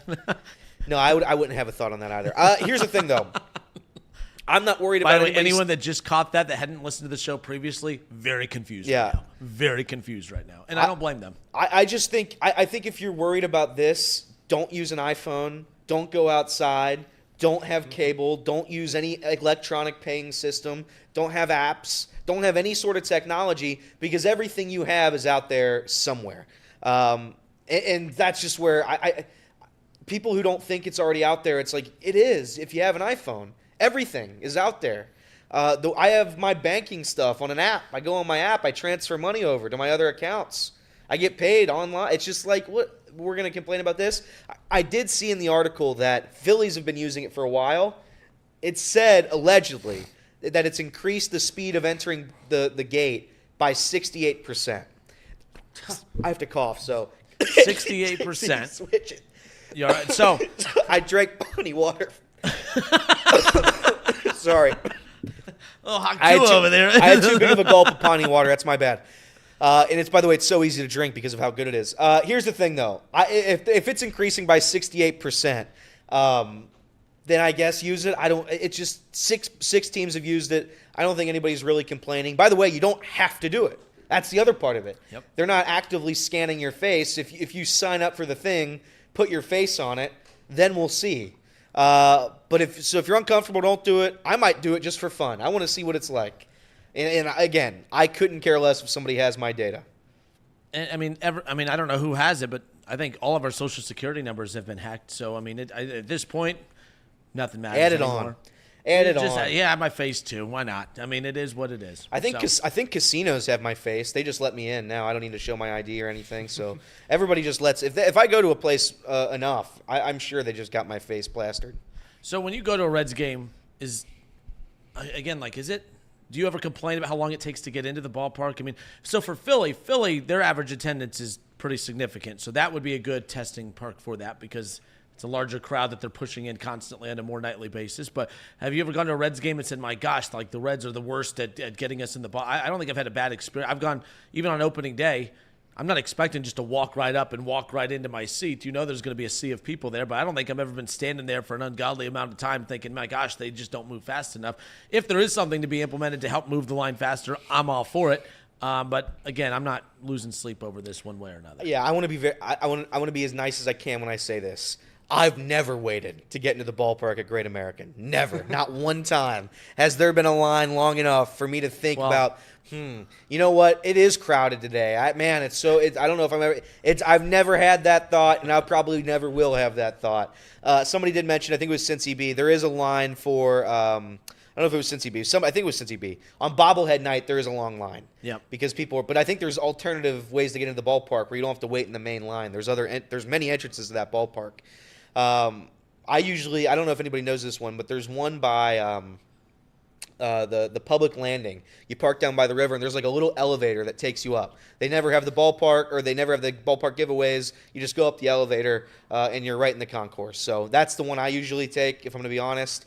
I skip the bobblehead nights and whatever other stupid giveaways they have. I did make the joke yesterday, and I think it was a funny joke, this could be a way that Bobby Castellini's reading our thoughts and our minds, and he's saying, how can we make their thoughts into bobbleheads and then give them out as promotional giveaways so more fans come to our ballpark when we lose seasons? Well, maybe this facial recognition will allow the bobbleheads to look more like the actual player. That's something. Now, I don't know. Have they been bad? Oh, we have the Ellie one. Does Ellie look like Ellie? Ellie looks like Ellie, I think. All right, they're getting better. Fraley Fraley looks like Fraley. Okay, they're getting a little better. I just see. Did you guys break Marty and Tom? Yeah, that's been broken. That's creepy that we have Tom and Marty's head just sitting on a box lunch. And Marty's head appears to have fallen down, unfortunately. But hold him up. Let people see the broken Marty and Tom head. Let's see. Put him up in front. Yeah, there we go. Oh, Marty. There we go. It's not in frame. It's not in frame. It's not in frame. So I just did that for nothing. You did. That was cool, though. But thank you for making me do that. That You're was welcome. fun Now, for if you all could of just us. put them back where they were, because No, I'm not going to touch them again. In fact, I might break the table altogether. But yeah, this is a non-story. I think people get upset about this kind of stuff. It's just like your stuff's already out there. I don't know what else to do. Fair enough. I did win a couple of those lawsuits. There's always a lawsuit against TikTok or Facebook that they'll leak your data or yada yada yada, and you can sign up to be a part of the class action. I did one for TikTok and I got paid like $13.45. Oh yeah, because they hacked my data. Imagine what we're going to get for all our Social Security numbers being taken away. Oh my God, yeah. That'll be a good one. That'll be real fun. $1 a person. Could you imagine the lawsuit if the Reds? Could you imagine that if the Reds were leaking our data, and then there was a class action against the Cincinnati Reds, and we'd all get paid by the Reds, and so we're all technically members of the organization. We're like the Green Bay Packers. That would be fun. We're like the Green Bay Packers all of a sudden. Everyone has a stake in ownership. Yeah, that's. They'll silly. probably just send you a little cutout piece of Ellie's jersey. That's the Packers ownership thing is a type of scam that I'm surprised the Castellinis haven't implemented yet. Because I think there would be a lot of people that would jump right all over the let me buy an ownership stake in the Cincinnati Reds. Yeah, I mean, I might as I well would. be. I probably would. I might as well be added to the list of poor owners for the Cincinnati Reds. So keep it coming. I could fit right in. Just like them, I can't afford Ellie De La Cruz either. So Correct. There you go. Reds. Speaking of the Reds in action tonight, they cut their record to within 1 of 500. How about that? 60-61. A win tonight will even them up at 500. But they'll have Nick Martinez on the mound, and they will welcome in a former Cincinnati Red tonight on the mound for the Kansas City Royals. None other than one Michael Lorenzen. Yes. Will Michael Lorenzen help the Reds get a win tonight, or will he do what he did when he was here and pick up another loss for the Reds? What do you think he'll do? Wow. That was a weird spin. That was a weird spin, but I liked it. I think Lorenzen will pitch okay tonight. It's a tough team. I don't like playing the Royals. I think they've been one of the best teams, one of the most fun teams in baseball this season. These games aren't on. We won't get Sunday. We won't, because they've already made that decision. Bobby Witt versus Ellie De La Cruz isn't a marquee game on ESPN, which is sad. I wonder what the Sunday night baseball game is this week. But nonetheless, yeah, it's going to be a fun series. I think Lorenzen probably tonight will pitch well. I don't think the Reds will score more than 5 runs tonight. 4 runs probably, I imagine. Final score 5-4, Royals win. But it's going to be a good one. I just think Nick Martinez, he has been phenomenal as a Reds pitcher, by the way. He went 7 innings in his last start, which is crazy. If he has that performance tonight, we'll win. But if he does his usual 4 innings or 5 innings, 4 runs, then we will lose. It's going to be a tough game. You could take a guess who's on Sunday Night Baseball. Yankees, Red Sox. Yankees, Tigers. Jimmy's Tigers. Got 1 of 2. It's always the Yankees. It's always the Red Sox. It's always the Dodgers. One of those 3 every single time. Is that? Can I blame Manfred for that or no? I mean, the numbers. The reason they do that is, it's not that hard. Those are the games that only people tune in for, right? Yeah. That's the annoying part. But you brought up a good point. You have Bobby Witt going up against Ellie De La Cruz. To the NBA's credit, the NBA, you have Giannis Antetokounmpo in Milwaukee. No one cares about the Milwaukee market. Yep. But when he's playing, let's just say, obviously Giannis Antetokounmpo against Jokic, that's Denver against Milwaukee. All right, those aren't 2 sexy markets. But what ESPN does is, man, we got a big one tonight. Giannis Antetokounmpo going up against, Nikola Jokic. Yeah. I do believe baseball has made a lot of good changes as of late. But when we talk about marketing your stars, people always like to bring up how many commercials these guys are in. I'm like, look, Subway commercials aren't making these guys stars. Subway commercials want stars in their commercials. So to me, I just feel like ESPN's dropping the ball on this, constantly putting the Yankees and Red Sox and Dodgers on there. I know that they have a built-in large audience that's going to tune in, but it's I don't think you're doing your sport any favors. I'd be advocating for, the Reds, a game under 500, I get that, but I wish baseball would start pushing the NBA model a little bit of tune in Sunday Night Baseball as Ellie De La Cruz, 2 of the most exciting young players in baseball, Ellie De La Cruz and Bobby Witt Jr. go head-to-head. This is a prime matchup. These are 2 markets that, again, aren't moving the needle across baseball, but when you start pushing the star element, that's why what do you gain from your All-Star game? What your All-Star game, you're saying, these are our best players. Now, we'll see you next year when you see these guys again, because we're not going to put any of these guys on national TV unless they're a Yankee or a Dodger. That's the problem I still have with baseball from that perspective. I also think the Reds have one of the best TV markets out there. I agree, and everybody's going to tune in. I don't know what I don't know what the Royals fan base does. I know if I had a World Series in the last 20 years, I'd be excited, but nonetheless, it's up to them.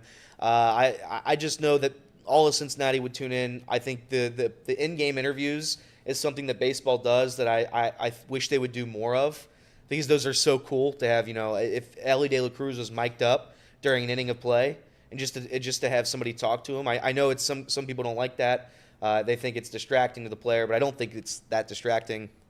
I think Joey Votto did it that game 2 years ago in Atlanta, and it was the coolest thing ever. So I hope the Reds are going to be on that somewhat soon. I hope next year's the year, but we'll have to wait and see.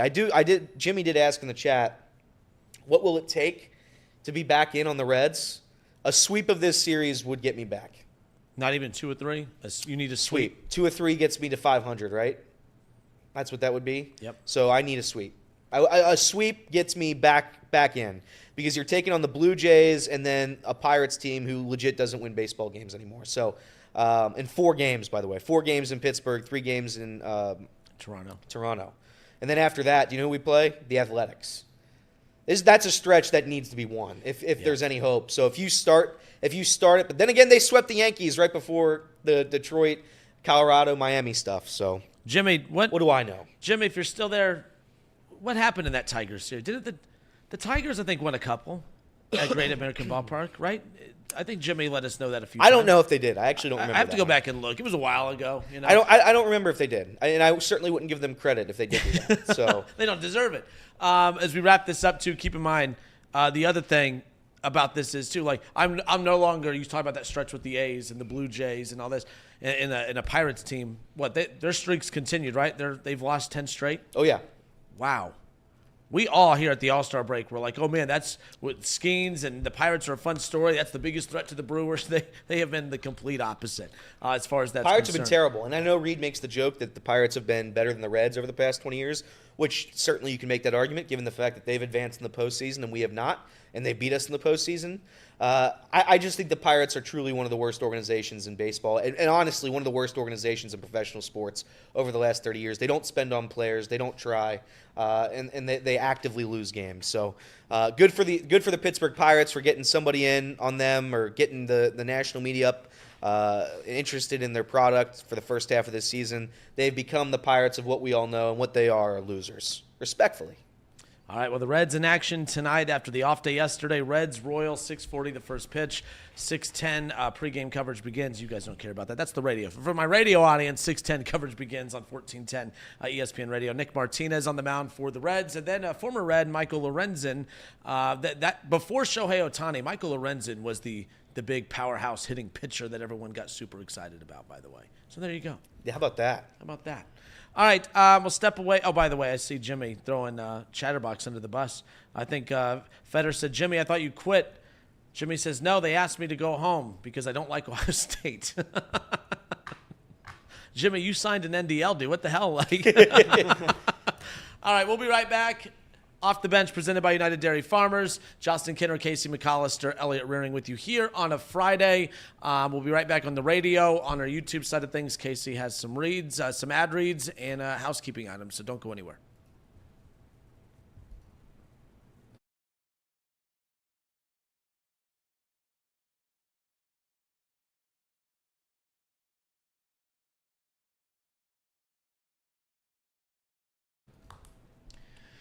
Hey, it's that time again. Woo! Ads. I got to read them. Pay the bills around here. Pawnee Water, made right here in Hamilton, Ohio, uses natural limestone filtration, unlike the artificial processing of the brands use. The result being a healthy alkaline water, and some say the best tasting water in the world.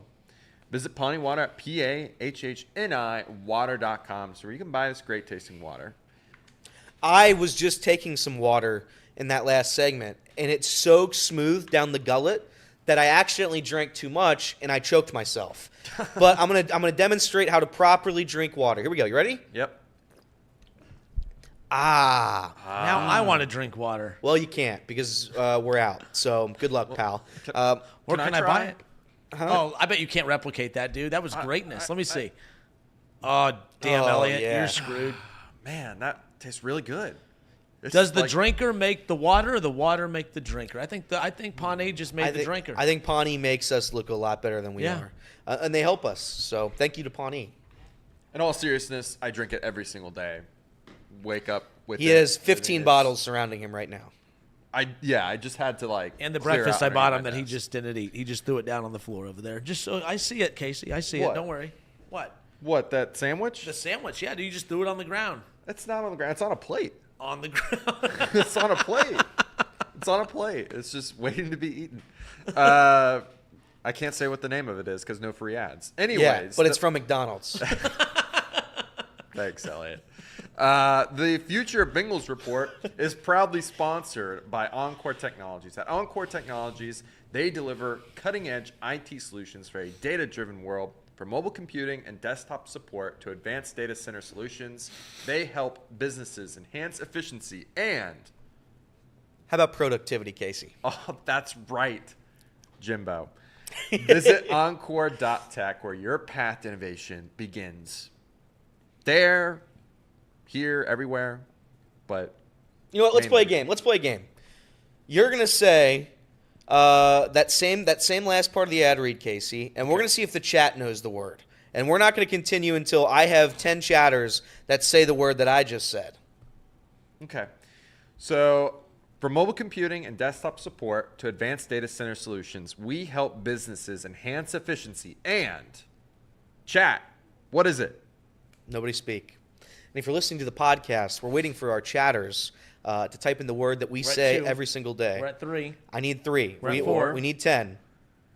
I'm not continuing until we get 10. We're at 6. 6. Oh, come on. We're at 6. We need a couple more, guys. I'm not continuing until they say it. Oh, we're at 7. We're at 8. Mark. We're at 9. We have no repeats, right? No repeats. All right, and we're at 9. And 10. Thank you, Jimbo. Steve Ross came in at 11 too, but yeah. Good job. Thank Jimmy you, did Steve, say Roger, Cincy, Mark, Will, or Colin Will, excuse me, Caleb, Chase. Did I say Cincy B? I'm going to say it again. Bacon, Jimmy, everybody. Thank you. Jimmy did say yours was sad, though. Mine was sad? When you did your productivity, he goes, that was sad. All right, let me do it how Jimmy would do it. Productivity. We help.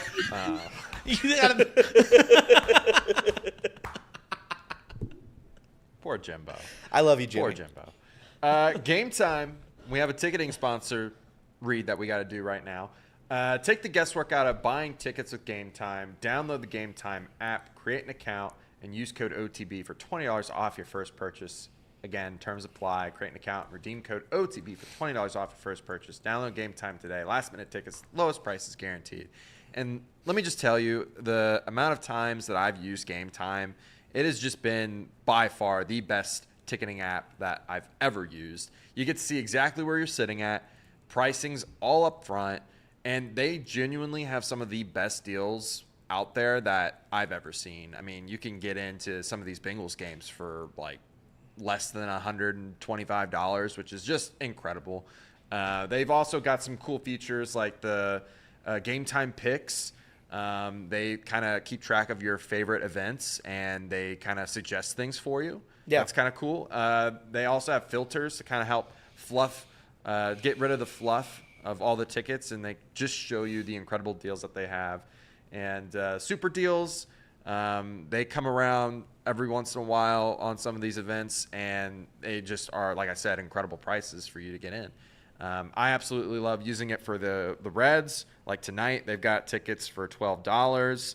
Gabriel Iglesias, Hard Rock Casino, $64. I guess he's got 2 shows. 2 shows tonight. So you can catch him at 7 and 10. What's his nickname? Fluffy. Fluffy. Right? I think it's Fluffy. That's Fluffy. Yeah, you're right.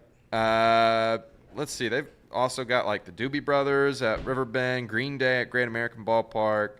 There's lots of places and events that you can go to for really great deals. So check out Game Time. Again, create an account. Use code OTB for $20 off your first purchase. Terms apply. Again, create an account. Redeem code OTB for $20 off your first purchase.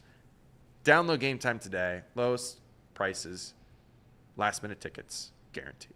I think I'm going to use it for going to the Cincinnati Open this weekend. I might do it Saturday or Sunday. Jacob already did it. I know Jacob already did it. I was going to do it this week, but I know I was editing that video yesterday, so I didn't want to go and push it and worry about things. I have anxiety, Casey, so I don't like doing a bunch of things while I'm doing that. But here's the thing. I will be going. I think on Saturday, maybe if I'm lucky. If it doesn't rain, maybe. So I will be using Game Time. So shout out to Game Time. Also, people have been asking for the Man on the Street. Man on the Street will return. Also, we have a video penciled in for, and I talked to him. It will be, this is breaking news, on Wednesday the 28th against the Oakland Athletics. I have reached out to famous Reds influencer Caleb513. So I will be going down with Casey and Jacob probably, and we will be going down and be filming almost a how-to video. How does Caleb513 ball hawk? And basically what's going to happen in this video is I'm going to make a mockery of everything and maybe get kicked out. But nonetheless, I will be going. Shout out to Caleb513 for agreeing to do this. That'll happen in a couple weeks. Yeah, that's going to be a really fun video to shoot. You should show off use the facial recognition app too to get into the game. That's what we'll probably will. Show everyone how easy it is for the Reds to steal your personal information. That would be very, very fun. That's a good way to cap it off. I think we will put that in the video. Yeah, They just know who I am. Other housekeeping items. If you haven't done so already, please hit that like button. Hit the like. Share this show with a friend. Helps us grow and bring in more viewers like you. Thank you. I love that bit. Memberships. We got $10 membership. That gets you all the video access, which will also allow you to see this latest video coming out later today. The soccer penalty kick-out shootout thing that we did. That's going to be really fun to watch. I suggest you consider becoming a member. Yes, there will be no box lunch today because the video will be out this afternoon. It's a longer video than I thought. I think we were all like, well, how long is this video going to be? It's like a 20-minute video. So it will be a penalty shootout between myself, Casey, Jacob, and Jeremiah. So Jeremiah is the goalkeeper. He is trying to beat us, basically. Yeah. So, again, no box lunch today. We're replacing it with this video. Sorry, we have other things going on today, so we had to kind of shuffle things around. We will play Quiplash maybe Monday or something like that to make up for it. But, again, there's also a couple other memberships that you can purchase if you want to check out this video. If you want to get discount merchandise from the store, you can do the $25 membership, and that gets you a discount code that we'll send to you. And then there's the Fire Read $500 membership. That fires Read for the month. So if you continue to be on that, he continues to be fired. That's good. We have to make a couple other ones like Fire Kenner. I think that's a very. I think people. What if we did a Fire Kenner, but you can pool your money? Pull your money. Like, so all these guys can then pool their money together. Then you know what happened? I mean, that Trace would be so happy. He's like, finally, Kinner's starting to make some money for this game company. Finally. If we did $700 and we allowed them to pool their money, do you think we could get it? As long as I get a portion of it, I don't care. That's my severance. I guess. That's Chatterbox severance. So there you go. Yeah. By the way, I got a kick out of the chat summary for today so far. Oh, I saw it too. Did you see take it? a screenshot? Yeah, I did. I didn't know it disappears. It kind of ticked me off, so I made sure to. Yeah, I think that Mouse Cop will probably fund. I think he'll fund it daily, the Fire Kenner one. I just have a feeling. But the chat summary for today. Viewers are reacting to Jimmy James Collins, by the way. Is his name really James? No, I don't think so. Oh, but it could be. I call him James, and he hasn't stopped me. Chat summary says, viewers are reacting to Jimmy James Collins shouting out a sponsor on the show. They are divided on whether to continue shouting out sponsors or not. Are we divided? Are we a house divided? I don't think so at all. We love our sponsors. We love them. I think that was in reference to the McDonald's. Oh, yeah. That's valid. So get your facts straight, chat summary. And shout out to Jimmy James Collins. Shout out to Jimmy James. All right, I think that's all the housekeeping items I've got. Back to Radio World? Back to Radio World. Nice. It's your time to shine, too. Oh, yeah. Yeah.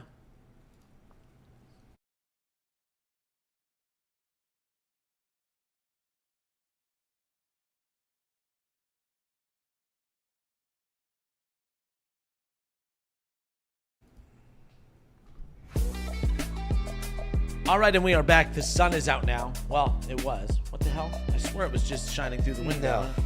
It's just going to be kind of I don't think the sun was ever shining. The sun was shining. The sun will not come out tomorrow because it's out today, dude. Well, it was. It's just a hide and seek. That's all. Do you like Annie? I know you like Annie. Do you like Annie? Love Annie. Didn't you sing that song? I did. The sun will come out tomorrow. I sang it for Ian Jabot. That was during the glory days of the Reds' early 2024 season. No, it was this year when it was announced that he was done for a long time. And I sang, the sun will come out tomorrow. And did it? It did not, because he's still not here. Liar. But nonetheless, I had to sing it. It was a great video, by the way. Thank you. I thought so. By the way, when you do those, when you put out, if the Reds do this, you will sing. That needs to be, you need to save that for the show. Why is that? So we can all okay, fans, I'll start doing that. Yeah. I'll do it. The issue was that I've been doing it for so long, and they don't win on those series. So I've done it like 5 straight times, and the Reds just don't win the series. What do they have to do to get a singing performance from you on the show this series? If they win the series against the Royals, I'll sing. Not even sweep. Just win.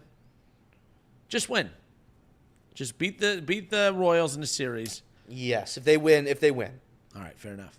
I think I'll do it. I'll think of a song that I can sing in here, and then we'll do it there. I mean, because there's one of two things happens. If they win the series, we get to hear Elliott sing live on the show, live performance, right? Never been done before. The second thing that'll happen is if they sweep them, you buy back into the Reds, and then we have Reds fan Elliott back. I mean, this is going to be a great series. Yes, but I'd also have to post it on social media beforehand, though. Do whatever you got to do. So that would be the thing, though, because it gains traction because people want to see it right away. Encore, live on Off the Bench. All right, then we'll do an encore. I would also like to see, just a suggestion for this little thing. Suggest if they get swept, the opposite happens. If they get swept, I also think you should sing just something very depressing. I don't want, but I can't give out singing. All right, well then I'll think about it. Wake me up when if they get swept, I'll sing "Wake Me Up When September Ends," and then Perfect. if they do win the series, I'll think of one. I haven't found a victory song yet. Only if they get swept, though. Only if they get We'll swept. start calling you Jukebox from now on. I like that nickname. There you I like go. Jukebox. There you go. Jay Morrison yesterday tweeted this out. Disappointing day in Chicago on multiple levels for the Bengals, and he'll have some stories posted shortly. Interesting day for the Cincinnati Bengals. First day of joint practices. The weather did not really cooperate. Couple key injuries.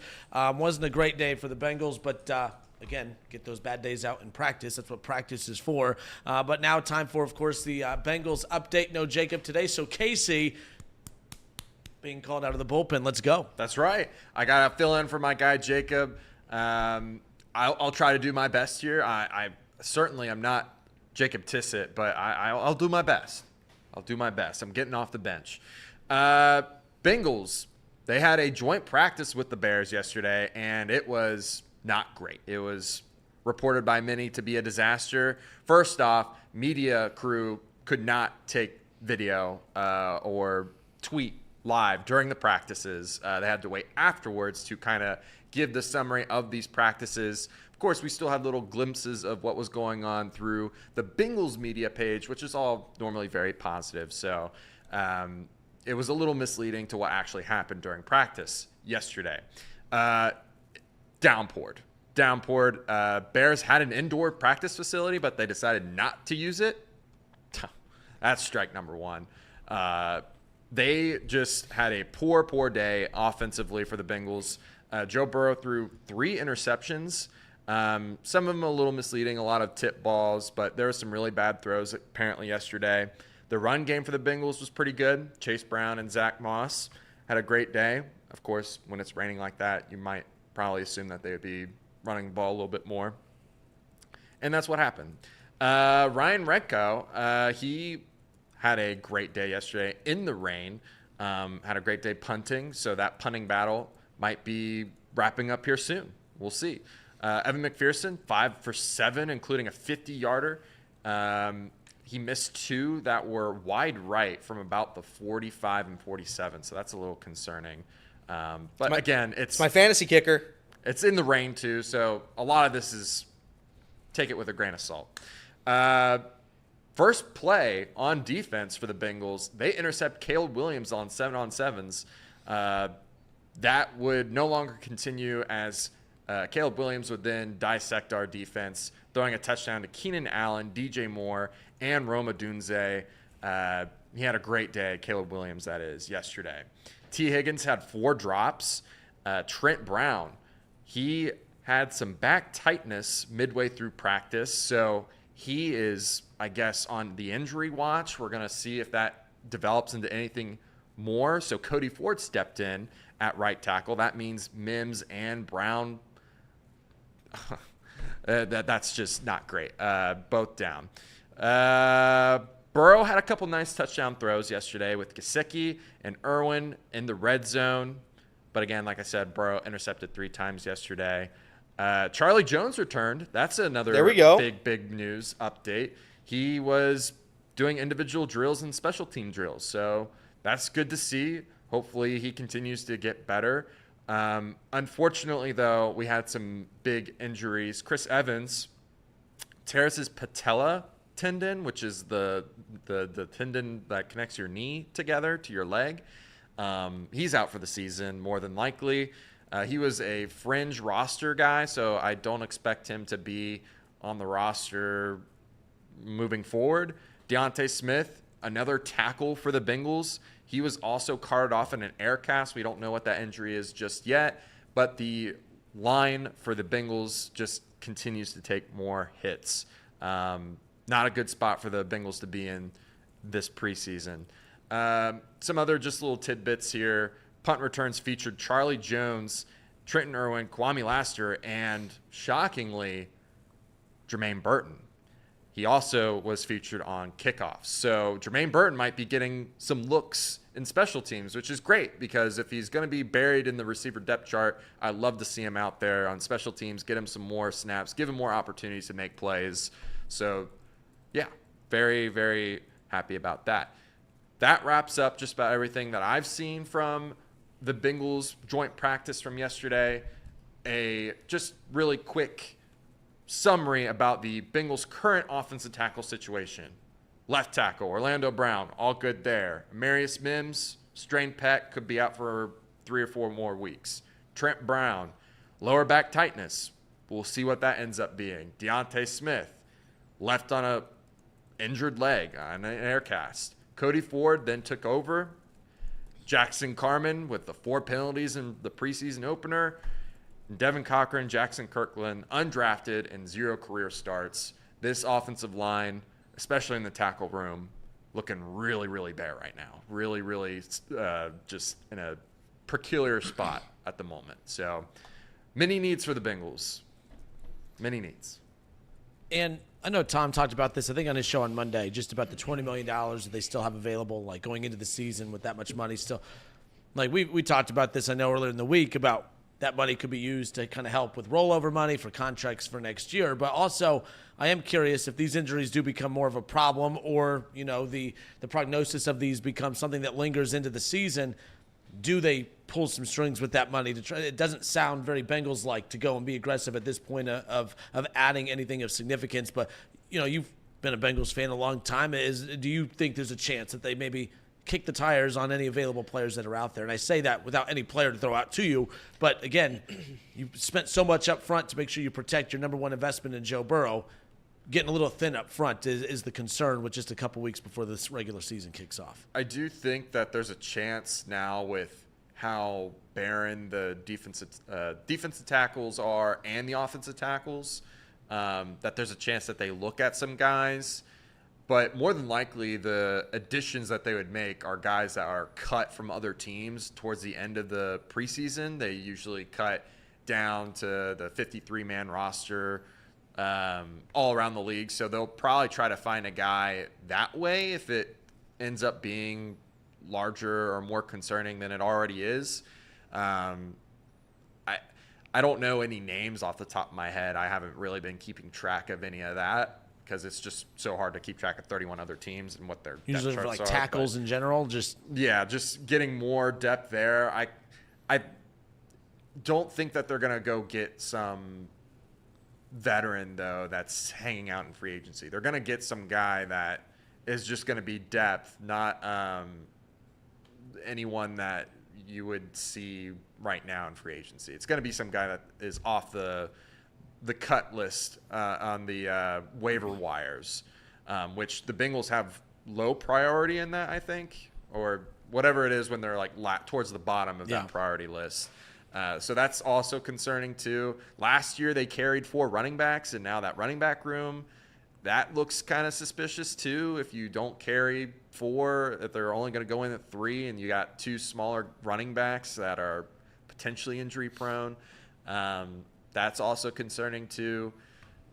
There's just a lot of needs for this team right now, just based off of injury. If everyone was healthy, I wouldn't be so concerned, but it's a little troublesome in that regard. I could care less about what happened at practice. I mean, it was pouring down raining, and it's meant to be practice. I don't know. I think Joe Burrow sounds like he kind of stinks, dude. I think he's getting worse. Regression, you know? No. Forgot how to play. No. You got to think. You got to wonder. Makes you wonder, dude. I'm just saying, like, he gets he gets paid, and now he's just not as good. You have to. Man, oh man, you guys would be in trouble. I mean, that's just I ridiculous. don't think that's anything. It was raining, and these joint practices too. I usually am a big fan of them, but like I'd say, like there's been some major injuries for a lot of teams throughout these joint practices. Like it has, I mean, I'm not advocating against them, but it has seemed like these joint practices are starting to make me more nervous than preseason games, to be honest with you. Well, the Chicago Bears are such a disgrace. To have that practice outside in the pouring rain with starters with starters on both teams. Both teams are going to have exciting seasons, and we're risking everybody in the rain for what? Especially and we're not when going you to have an indoor option. They have an indoor option. And by the way, the indoor option looked kind of sick. It looked like it was like a wooden thing. Yeah. I don't know what was going on in there. It looked pretty cool. But we're just going to run out. We're going to run out all our starters and have guys leave and have to leave. Injuries get carted off. Yada yada yada. That's terrible. The Chicago Bears are a joke. Not letting reporters film inside or wherever they are. That's a joke as well. But maybe if they cared a little bit more about their cameras, a little less about their cameras, they would have caught the guy who robbed them of $100,000 in equipment last year when they just broke through. I don't know where the security footage was there, but maybe if somebody was allowed to use phones, they would have caught him. Yeah, that's the wild part too. Because keep in mind, like if I'm the Bengals, I'm pissed off as well. If you have an indoor option and it's pouring down rain, you could have players and the chances of your non-contact injuries going up having to play in the rain like that. Like again, you have to learn. You're going to play football in the elements. You're going to play football in the rain, but it doesn't mean you force it if you don't have to. And you didn't have to. You had an indoor facility to move the practice in there. That's just kind of strange. I'm with you. I thought that was run very poorly yesterday. I don't think I've seen any other team that does that, and I'm not saying that there isn't. I haven't come across any other scenario where a team has blocked off media from doing any kind of live tweeting. This isn't the NCAA tournament, limits what stuff you could do during the tournament. The Olympics limits what you could do. This is Chicago Bears preseason football. What are we doing? Yeah, I don't get it either because everything's going to come out anyways right after practice regardless. Is it Hard Knocks related, do you think? That could be it. Is it Hard Knocks? That's the only thing I could think of because I thought it was a little big timey of the Bears to act like they have. Maybe that was it. I thought I saw someone say it was not related to Hard Knocks, but that does make a lot of sense if that's the case. But live tweeting, what does that do to Hard Knocks? I don't get that either. Unless Hard Knocks is manipulating stuff and they don't. I don't know. Doesn't make any sense. But so Zach Taylor does say that they will play one starter Saturday night, but he can't say which one. What? Yeah, that's a little strange too. Like, what do we do? Okay, let me ask you this. It's okay if you're a Bengals fan to say, yeah, this stuff's getting annoying. Why does everything got to be a game? Why does everything got to be like we're 5 and we got to like match the cards on the table? Like, why can't? What is it hurting? We're gonna play one starter. Well, which starter? Well, we don't know. Well, then how do you know it's just one starter? What like it's just such a random number. We're only going to play one starter. What are you going to pick a name out of a hat? Like, draw straws? Like, what are we doing? Why can't I just don't get it. Why do teams do weird? It's not just the Bengals. All teams do it. It's just weird stuff. Like, why is it a guessing game? What are we doing here? It's weird. That is a little strange. I don't understand. What secret are you protecting? Like that's what I mean. It's just strange. They're coming out there for a snap. Just tell me the name, and then we'll be excited. Maybe it's Jamar Chase. Maybe that's the name. Maybe that would make sense. They're waiting for the tweet. That's what it is. Yep. Did he? I know he went to Chicago. Was there any? I didn't see anyone say, "Oh, he was at practice, standing on the sideline." It was raining. It was raining. I hope he had an umbrella. Yeah, I didn't see any information on whether Chase was there at practice. I imagine if he was with the team, he flew in with the team, that he was there in some capacity. It is a little strange. I agree with you. It's a little strange to not have just say who the starter is or just admit that you need to start him for X reason. It's a weird guessing game. We'll find out, I guess, Saturday. That's all I got to say on that. I mean, it's just weird. I don't know what their plans are for today. Do they do another practice today, or is it just the rest? Bears website said just one joint practice. Seems like a waste of time to go all the way to. I mean, I guess you're already there because the preseason game. Yeah. But the Browns Vikings are doing 2 days. They will, and a lot of teams do both days. I don't know. The Bears seem to just be handling. They're operating on their own little island over there. Yeah, they do whatever they want. Yep. They got the one Super Bowl though. Good for them. Yeah. And they got maybe their first good quarterback in the existence of the franchise. So we'll see. Not everyone can be the Cleveland Browns where you have an embarrassment of riches at quarterback. In fact, the Browns have so many good quarterbacks that you have the Vikings who are knocking on their door saying, can we have one of your great quarterbacks? I mean, get a quarterback and you get a quarterback. I saw Browns' backup quarterback is it's going to be Jameis Winston. It's Jameis, right? Yeah. I saw an article about Jameis yesterday that LASIK saved his career. LASIK eye surgery. I might need that soon. ESPN 30 for 30, 30 touchdowns, 30 interceptions. It was a magical season. It was. With the Tampa Bay Buccaneers. But And then you also got Tyler Huntley, All-Pro. I mean, the Browns. Pro Bowl. I mean, they just collect Pro Bowl quarterbacks like it's their job. Well, the good news, they need it because they know the starter's going down. I mean, look, it took a collective 5 quarterback effort to get them to the playoffs last year. What's another 5 quarterback year going to hurt? So there you go. All right, we'll step away for a few moments. What was that question that Phil Castellini asked everybody? Where are you going to go? I have a similar question. It's not the same question, but it's a similar question. What's that question, Elliot? Are they going to be here? Are they going to be here? It's not even close at all. It sounded completely different in my head. Are they going to be here? Are they going to be here? It made no sense, but it's a Friday. I tried. I like that. I actually like that. We'll be right back. More Off the Bench next.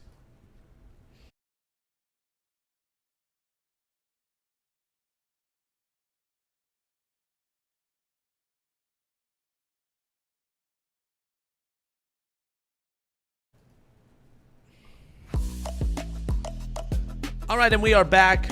The final segment of Off the Bench here this week. 5 hard-fought days of work this week. We've been on a roll lately, and then Jacob had to go and mess it all up. I know. He killed the mojo. I'm actually jealous. He has a bachelor party, dude. Those are so much fun. Very, very fun. Good I've for been him. to only one of them, I think. I think I've only been to one. I'm almost certain I've only been to one. That one was really, really good. Yeah, and, I wonder what – I bet you – No, I've been to 2. I take it back. I've been to 2. I was at a golf trip. That was awesome. And the other one was at a lake. Loved them both. Lake Cumberland. Golf trips are the best, by the way. So there you go. But we close out the week. And by the way, shout out to a couple guests throughout the week. We had, obviously, Solomon Wilcots on the show earlier the week. If you missed that interview, that is up. Chatterbox. I mean, those are – we select segments are clipped and posted on Chatterbox on YouTube, all interviews. I know we had Trey Wingo on. If you missed that one, that's also available. So go and check those out. We appreciate that. If you missed an episode this week, go back, rewatch it. Chatterbox Reds. They'll be back in action. The Reds are back in action. Chatterbox Reds back in action tonight. Casey, you said that Kirby and who jumped on yesterday just to kind of talk about the potential sixth-inning thing. Okay. Yep. So there's just different feature clips on there, so go and check that out as far as that's concerned. I know Casey said earlier on the YouTube side, make sure you give the show a like. We appreciate that. Reds-Royals coming up later on tonight. Michael Lorenzen on the mound. No, not for the Reds. For the Kansas City Royals.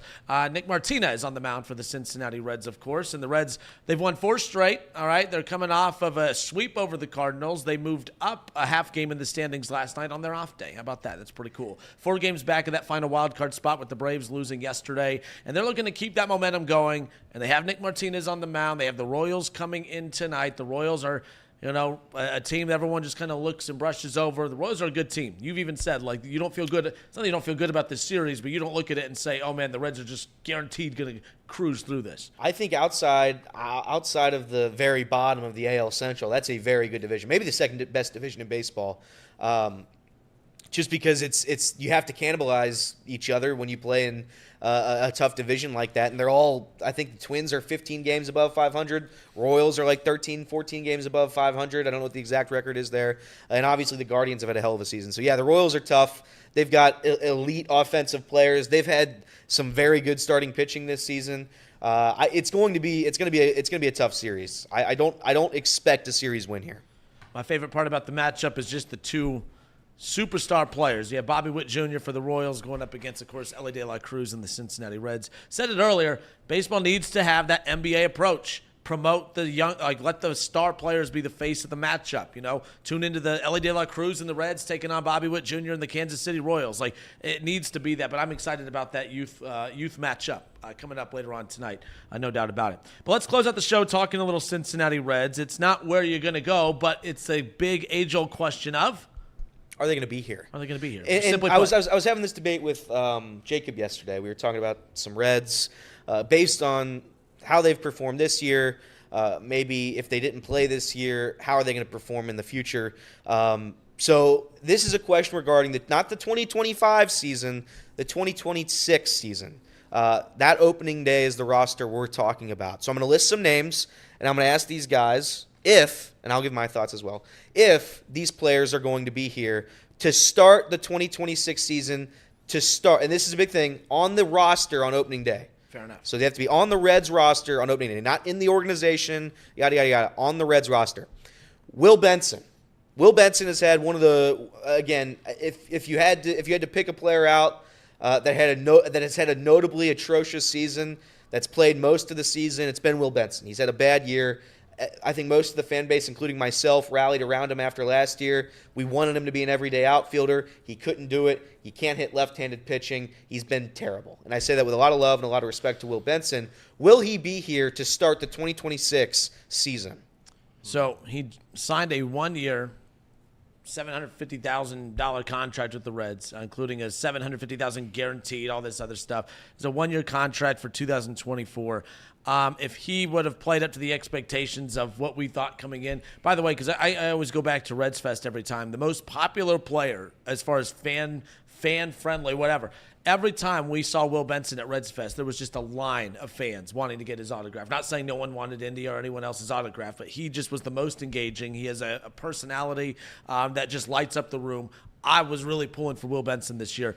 He signed a 1-year deal last year. Maybe they take a flyer and do it again next year. But 2 years from now, I would hope that the Reds have enough depth that they don't have to go down the Will Benson route, unless all of a sudden he lights fire down this, final stretch of the season and is a part of, a big push. But I'm going to say he was not on the roster in 2026. I think that there's a lot more that needs to be seen of him before we even talk about him as being a mainstay on this Reds roster. I don't think there's a scenario where he's on the team. Not after this year.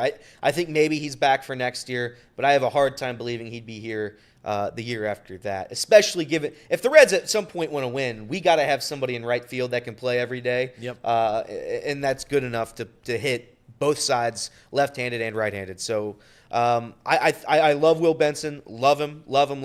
I think he's great with fans. I think he's phenomenal as a human being. This season was a bad season, and I think, unfortunately, he will not be a Red going forward. But moving on is another 1-year contract, another aging outfielder, T.J. Friedl. Will T.J. Friedl be a Cincinnati Red in 2026? You asked me a year ago, I would have been like, T.J. Friedl, very nice player. I like him a lot. But we talk so much about Matt McClain's absence. We talk so much about Elly De La Cruz and his production and what he means to this team. We talk so much about the pitching. Have you noticed the night and day difference this team when he's out of the lineup versus in? I'm a huge TJ. In fact, the guy that I'm the biggest fan of now from where I was at the beginning of the season to now, obviously Elly, no brainer, right? TJ Friedl is a very valuable piece for this team. I want to say yes. I want to say he'll be here in 26. What we've seen from him, I wish he was in the lineup more consistently and wasn't so banged up all year, but my goodness, the night and day difference from the production standpoint that this team has when he's out on that field and in that lineup, it's night and day. I want to say yes. I'll say yes at this point. I'm going to say yes too. He has, by the way, tremendous power for a guy that hasn't played. He's in 40 games, in nearly 45 games this year. He's hit 9 home runs, 9 home runs isn't a lot. 9 home runs in 45 games is a substantial amount, stretching that out to an 162-game season. He was hurt this year. He has that excuse. I think he's a very good defender out in center field. I think he's quick. I think he's fun. I think he's good enough offensively to warrant a starting spot. I'm going to say, yeah, he will be here in 2026 as our center fielder. Especially this version when he's out there. Yep. Big fan of his. Big fan. Another name. This is a name that, unfortunately, this season, just like Will Benson, it's a lost year. Didn't work out for him. And unfortunately, I think it's going to cost him. Graham Ashcraft. Will Graham Ashcraft be a Cincinnati Red in 2026? If he is, I don't think it's as a starter. But I'm going to say no because I can't say yes to all. I know we said no to Will Benson. I'm going to say no. Unfortunately, he had that major drop-off. I'm hoping we don't see that with Andrew Abbott because I felt like their trajectories were very similar. Yep. A year ago, we thought, or before Andrew Abbott was called up, I thought that the big three of the Reds' rotation for the future was going to be Hunter Green, Nick Lodolo, and Graham Ashcraft. And then Graham Ashcraft just started declining and just has never been able to climb back up to get to that consistency level. We've seen inconsistencies from Hunter Green and Nick Lodolo, no doubt about it, but there's been enough there that there's something special. We've seen enough of Andrew Abbott, even with his inconsistent starts, that he still has something special. Graham Ashcraft, I guess, as I sit here right now in August of 24, I'm kind of out on him unless he could find a way to reinvent himself as a big threat out of the bullpen. I don't think he'll go to the bullpen, which I think will be the knock against him. He will not be here in 2026.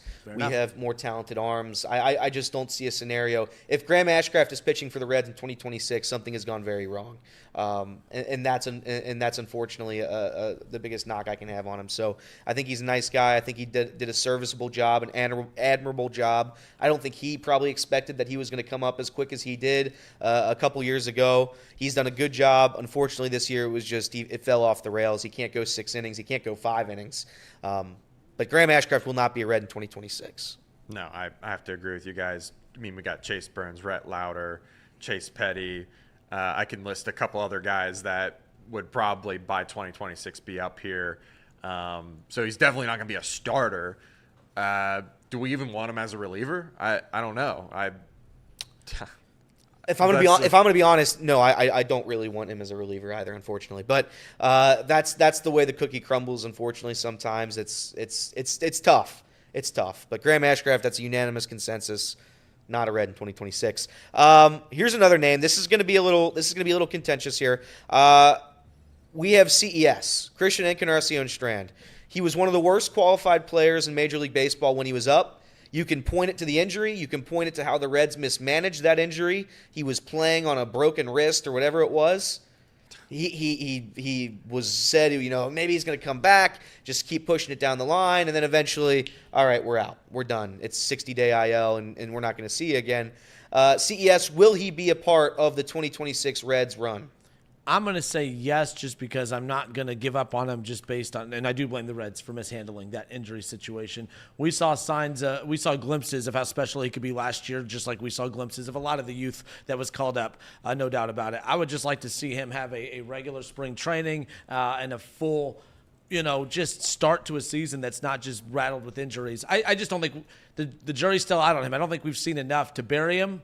But I think we've seen enough to show that, hey, when things are rolling well, he's a flashy, exciting player. He definitely provides the power that this team is looking for on a more consistent basis. But he has to be more consistent. He has to be healthy. I'm going to say yes, just because I'm not ready to give up on him just quite yet. Here's the thing about CES, and I like his name. I love his name. I love CES, Christian Encarnacion Strand. Here's the thing. What we worry about, and I know the numbers are a little bit different, but the strikeout numbers were a concern this year. He wasn't getting on base. The power that everybody thinks he has, it hasn't been shown yet. And unfortunately, I think that there are better options to have at first base. I think there's going to be a better name we can throw at first base in 2026. There has to be. I'm not giving up on CES. Again, this game isn't saying they're not in the Reds organization. I'm saying they are not starting on the Reds roster on opening day. That is the point of this game, and because that is the name of this game, I do not think he will be on the Reds 2026 opening day roster. I think there will be a better name at first base. I think the strikeout numbers between him and Rhys Hines, though are different, it's still the same sort of concern if you're not going to deliver the power. Rhys Hines delivered the power. Rhys Hines did everything he could have been asked to do in that, granted, limited series. Yeah. Or limited homestand. So I don't want to compare those two, but at the same time, the strikeout numbers are similar. The on-base percentage were similar. And for that reason, I'm out on Christian Encarnacion Strand starting in 2026. Let me ask you this. If the Reds invest into a position, what's that position going to be? We keep saying the outfield. Is first base? I mean, Pete Alonso at the tail end of last year, the Reds were like, "Oh, keep an eye on Pete Alonso in the offseason," as the Reds, seem like a spot. And again, that's always one of those ESPN articles that they'll take a player that could potentially be on the move and they throw out teams that make sense. Is first base where the Reds would decide to go hit free agency? Is it the outfield? Where's that position that you think the Reds say, all right, we're going to invest here versus another aspect of it? And again, they're weak in a lot of positions in the farm system outside of pitching. And first base, outfield, they don't have a lot of options. Yeah, it's outfield depth for me.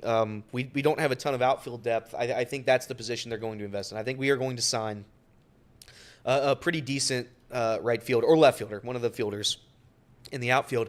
But nonetheless, I think it has to be one of those. I don't think you really invest in first baseman anymore. I don't think that's a thing of the past. We have Jameer signed for 3 years, so he'll be here whether or not we want him. He's going to be here most likely. And outside of that, we have pretty much every position filled. We're just missing a starting power bat in the outfield. That is the position we need.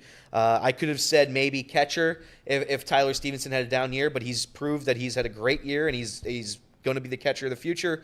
Every other position's filled out. It's just that right field spot. We don't have a set answer yet, and that's my answer. Fair enough. We're running out on time, so I got one more name, and this is a name that's been talked about lately, and you brought him up actually. Andrew Abbott. Andrew Abbott, will he be a starting Red in the starting rotation in 2026 opening day roster? For me, I do as of right now think he will be. I think he will be. I think he's been good enough. I think he's proven that he's good enough. I don't think there's a need to rush Chase Burns to replace him yet. This is just what I've seen so far. I know all the advanced analytics say that it's basically a fluke how his ERA is so low. How he gives up a lot of hard contact. He gives up home runs. I understand all the advanced analytics, but from what I've seen on the field, from what he's done the last 2 years, he's been good enough to earn the spot in the starting rotation. There has been nothing this season to say differently. I think that'll continue towards the end of the season into next year, which will then be in 2026 as well. I'm going to say he is. I know we talked about this yesterday. The Reds have a chance to do something that I think is very, very rare. And I said before, there's probably baseball savants out there that'll just spit it out right away.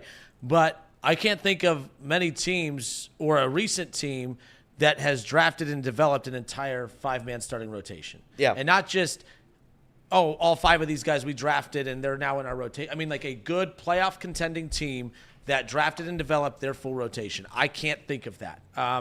Maybe the A's back in the day. I think we threw out some stuff yesterday. I'm pulling for Andrew Abbott because I love Hunter Green, Nick Lodolo. We know that Chase Burns and Rhett Lauder have high expectations coming up. It's just if all things go to plan, you have that final spot left for whether it's Petty, whether it's Andrew Abbott. I'm going to roll with Andrew Abbott because we've seen it.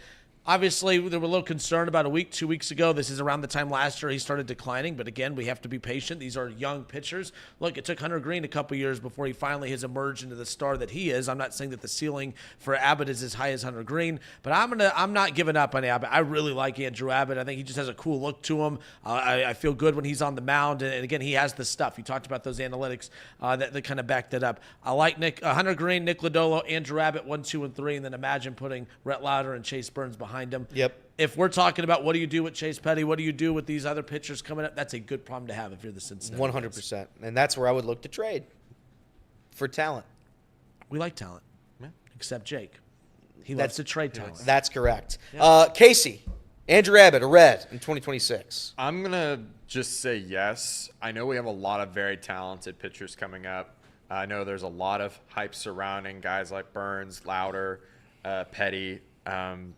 I just feel like if you're going based off like the numbers, like how often guys develop and become starting pitchers and not flop, there's probably a high likelihood that maybe one of those guys doesn't work out, right? Yeah. Just based off that alone, just doing the math wise, I think it makes sense for him to still be a part of this team. I think he's good enough. Like I think he's definitely solid in this rotation this year, and I expect it to be better moving forward. I mean, it's been a little rocky because of the looked like he was kind of fading a little bit like he did last year. But maybe that's kind of turned around a little bit. I can't remember quite how he did the last game, but I know there was a stretch there where he was great in his last performance. Yeah. So maybe it's nothing to worry about. I hope so. Kenner, that's it. That is it. Thank you, everybody. Appreciate all of you. Make sure you give the show a big old like down at the bottom to close it out. Hope everyone's had a great week. Again, Reds and Royals later on tonight, 6:40, the first pitch, Great American Ballpark. And look at that, the sun is out. The sun is out to end it, baby. And I'm heading to the golf course. Let's go. Let's go. No, appreciate everybody. Again, Reds, Royals tonight. The Reds 4-game win streak. They're coming off a sweep against the Cardinals. 4 games out of that wild card. Are we going to be?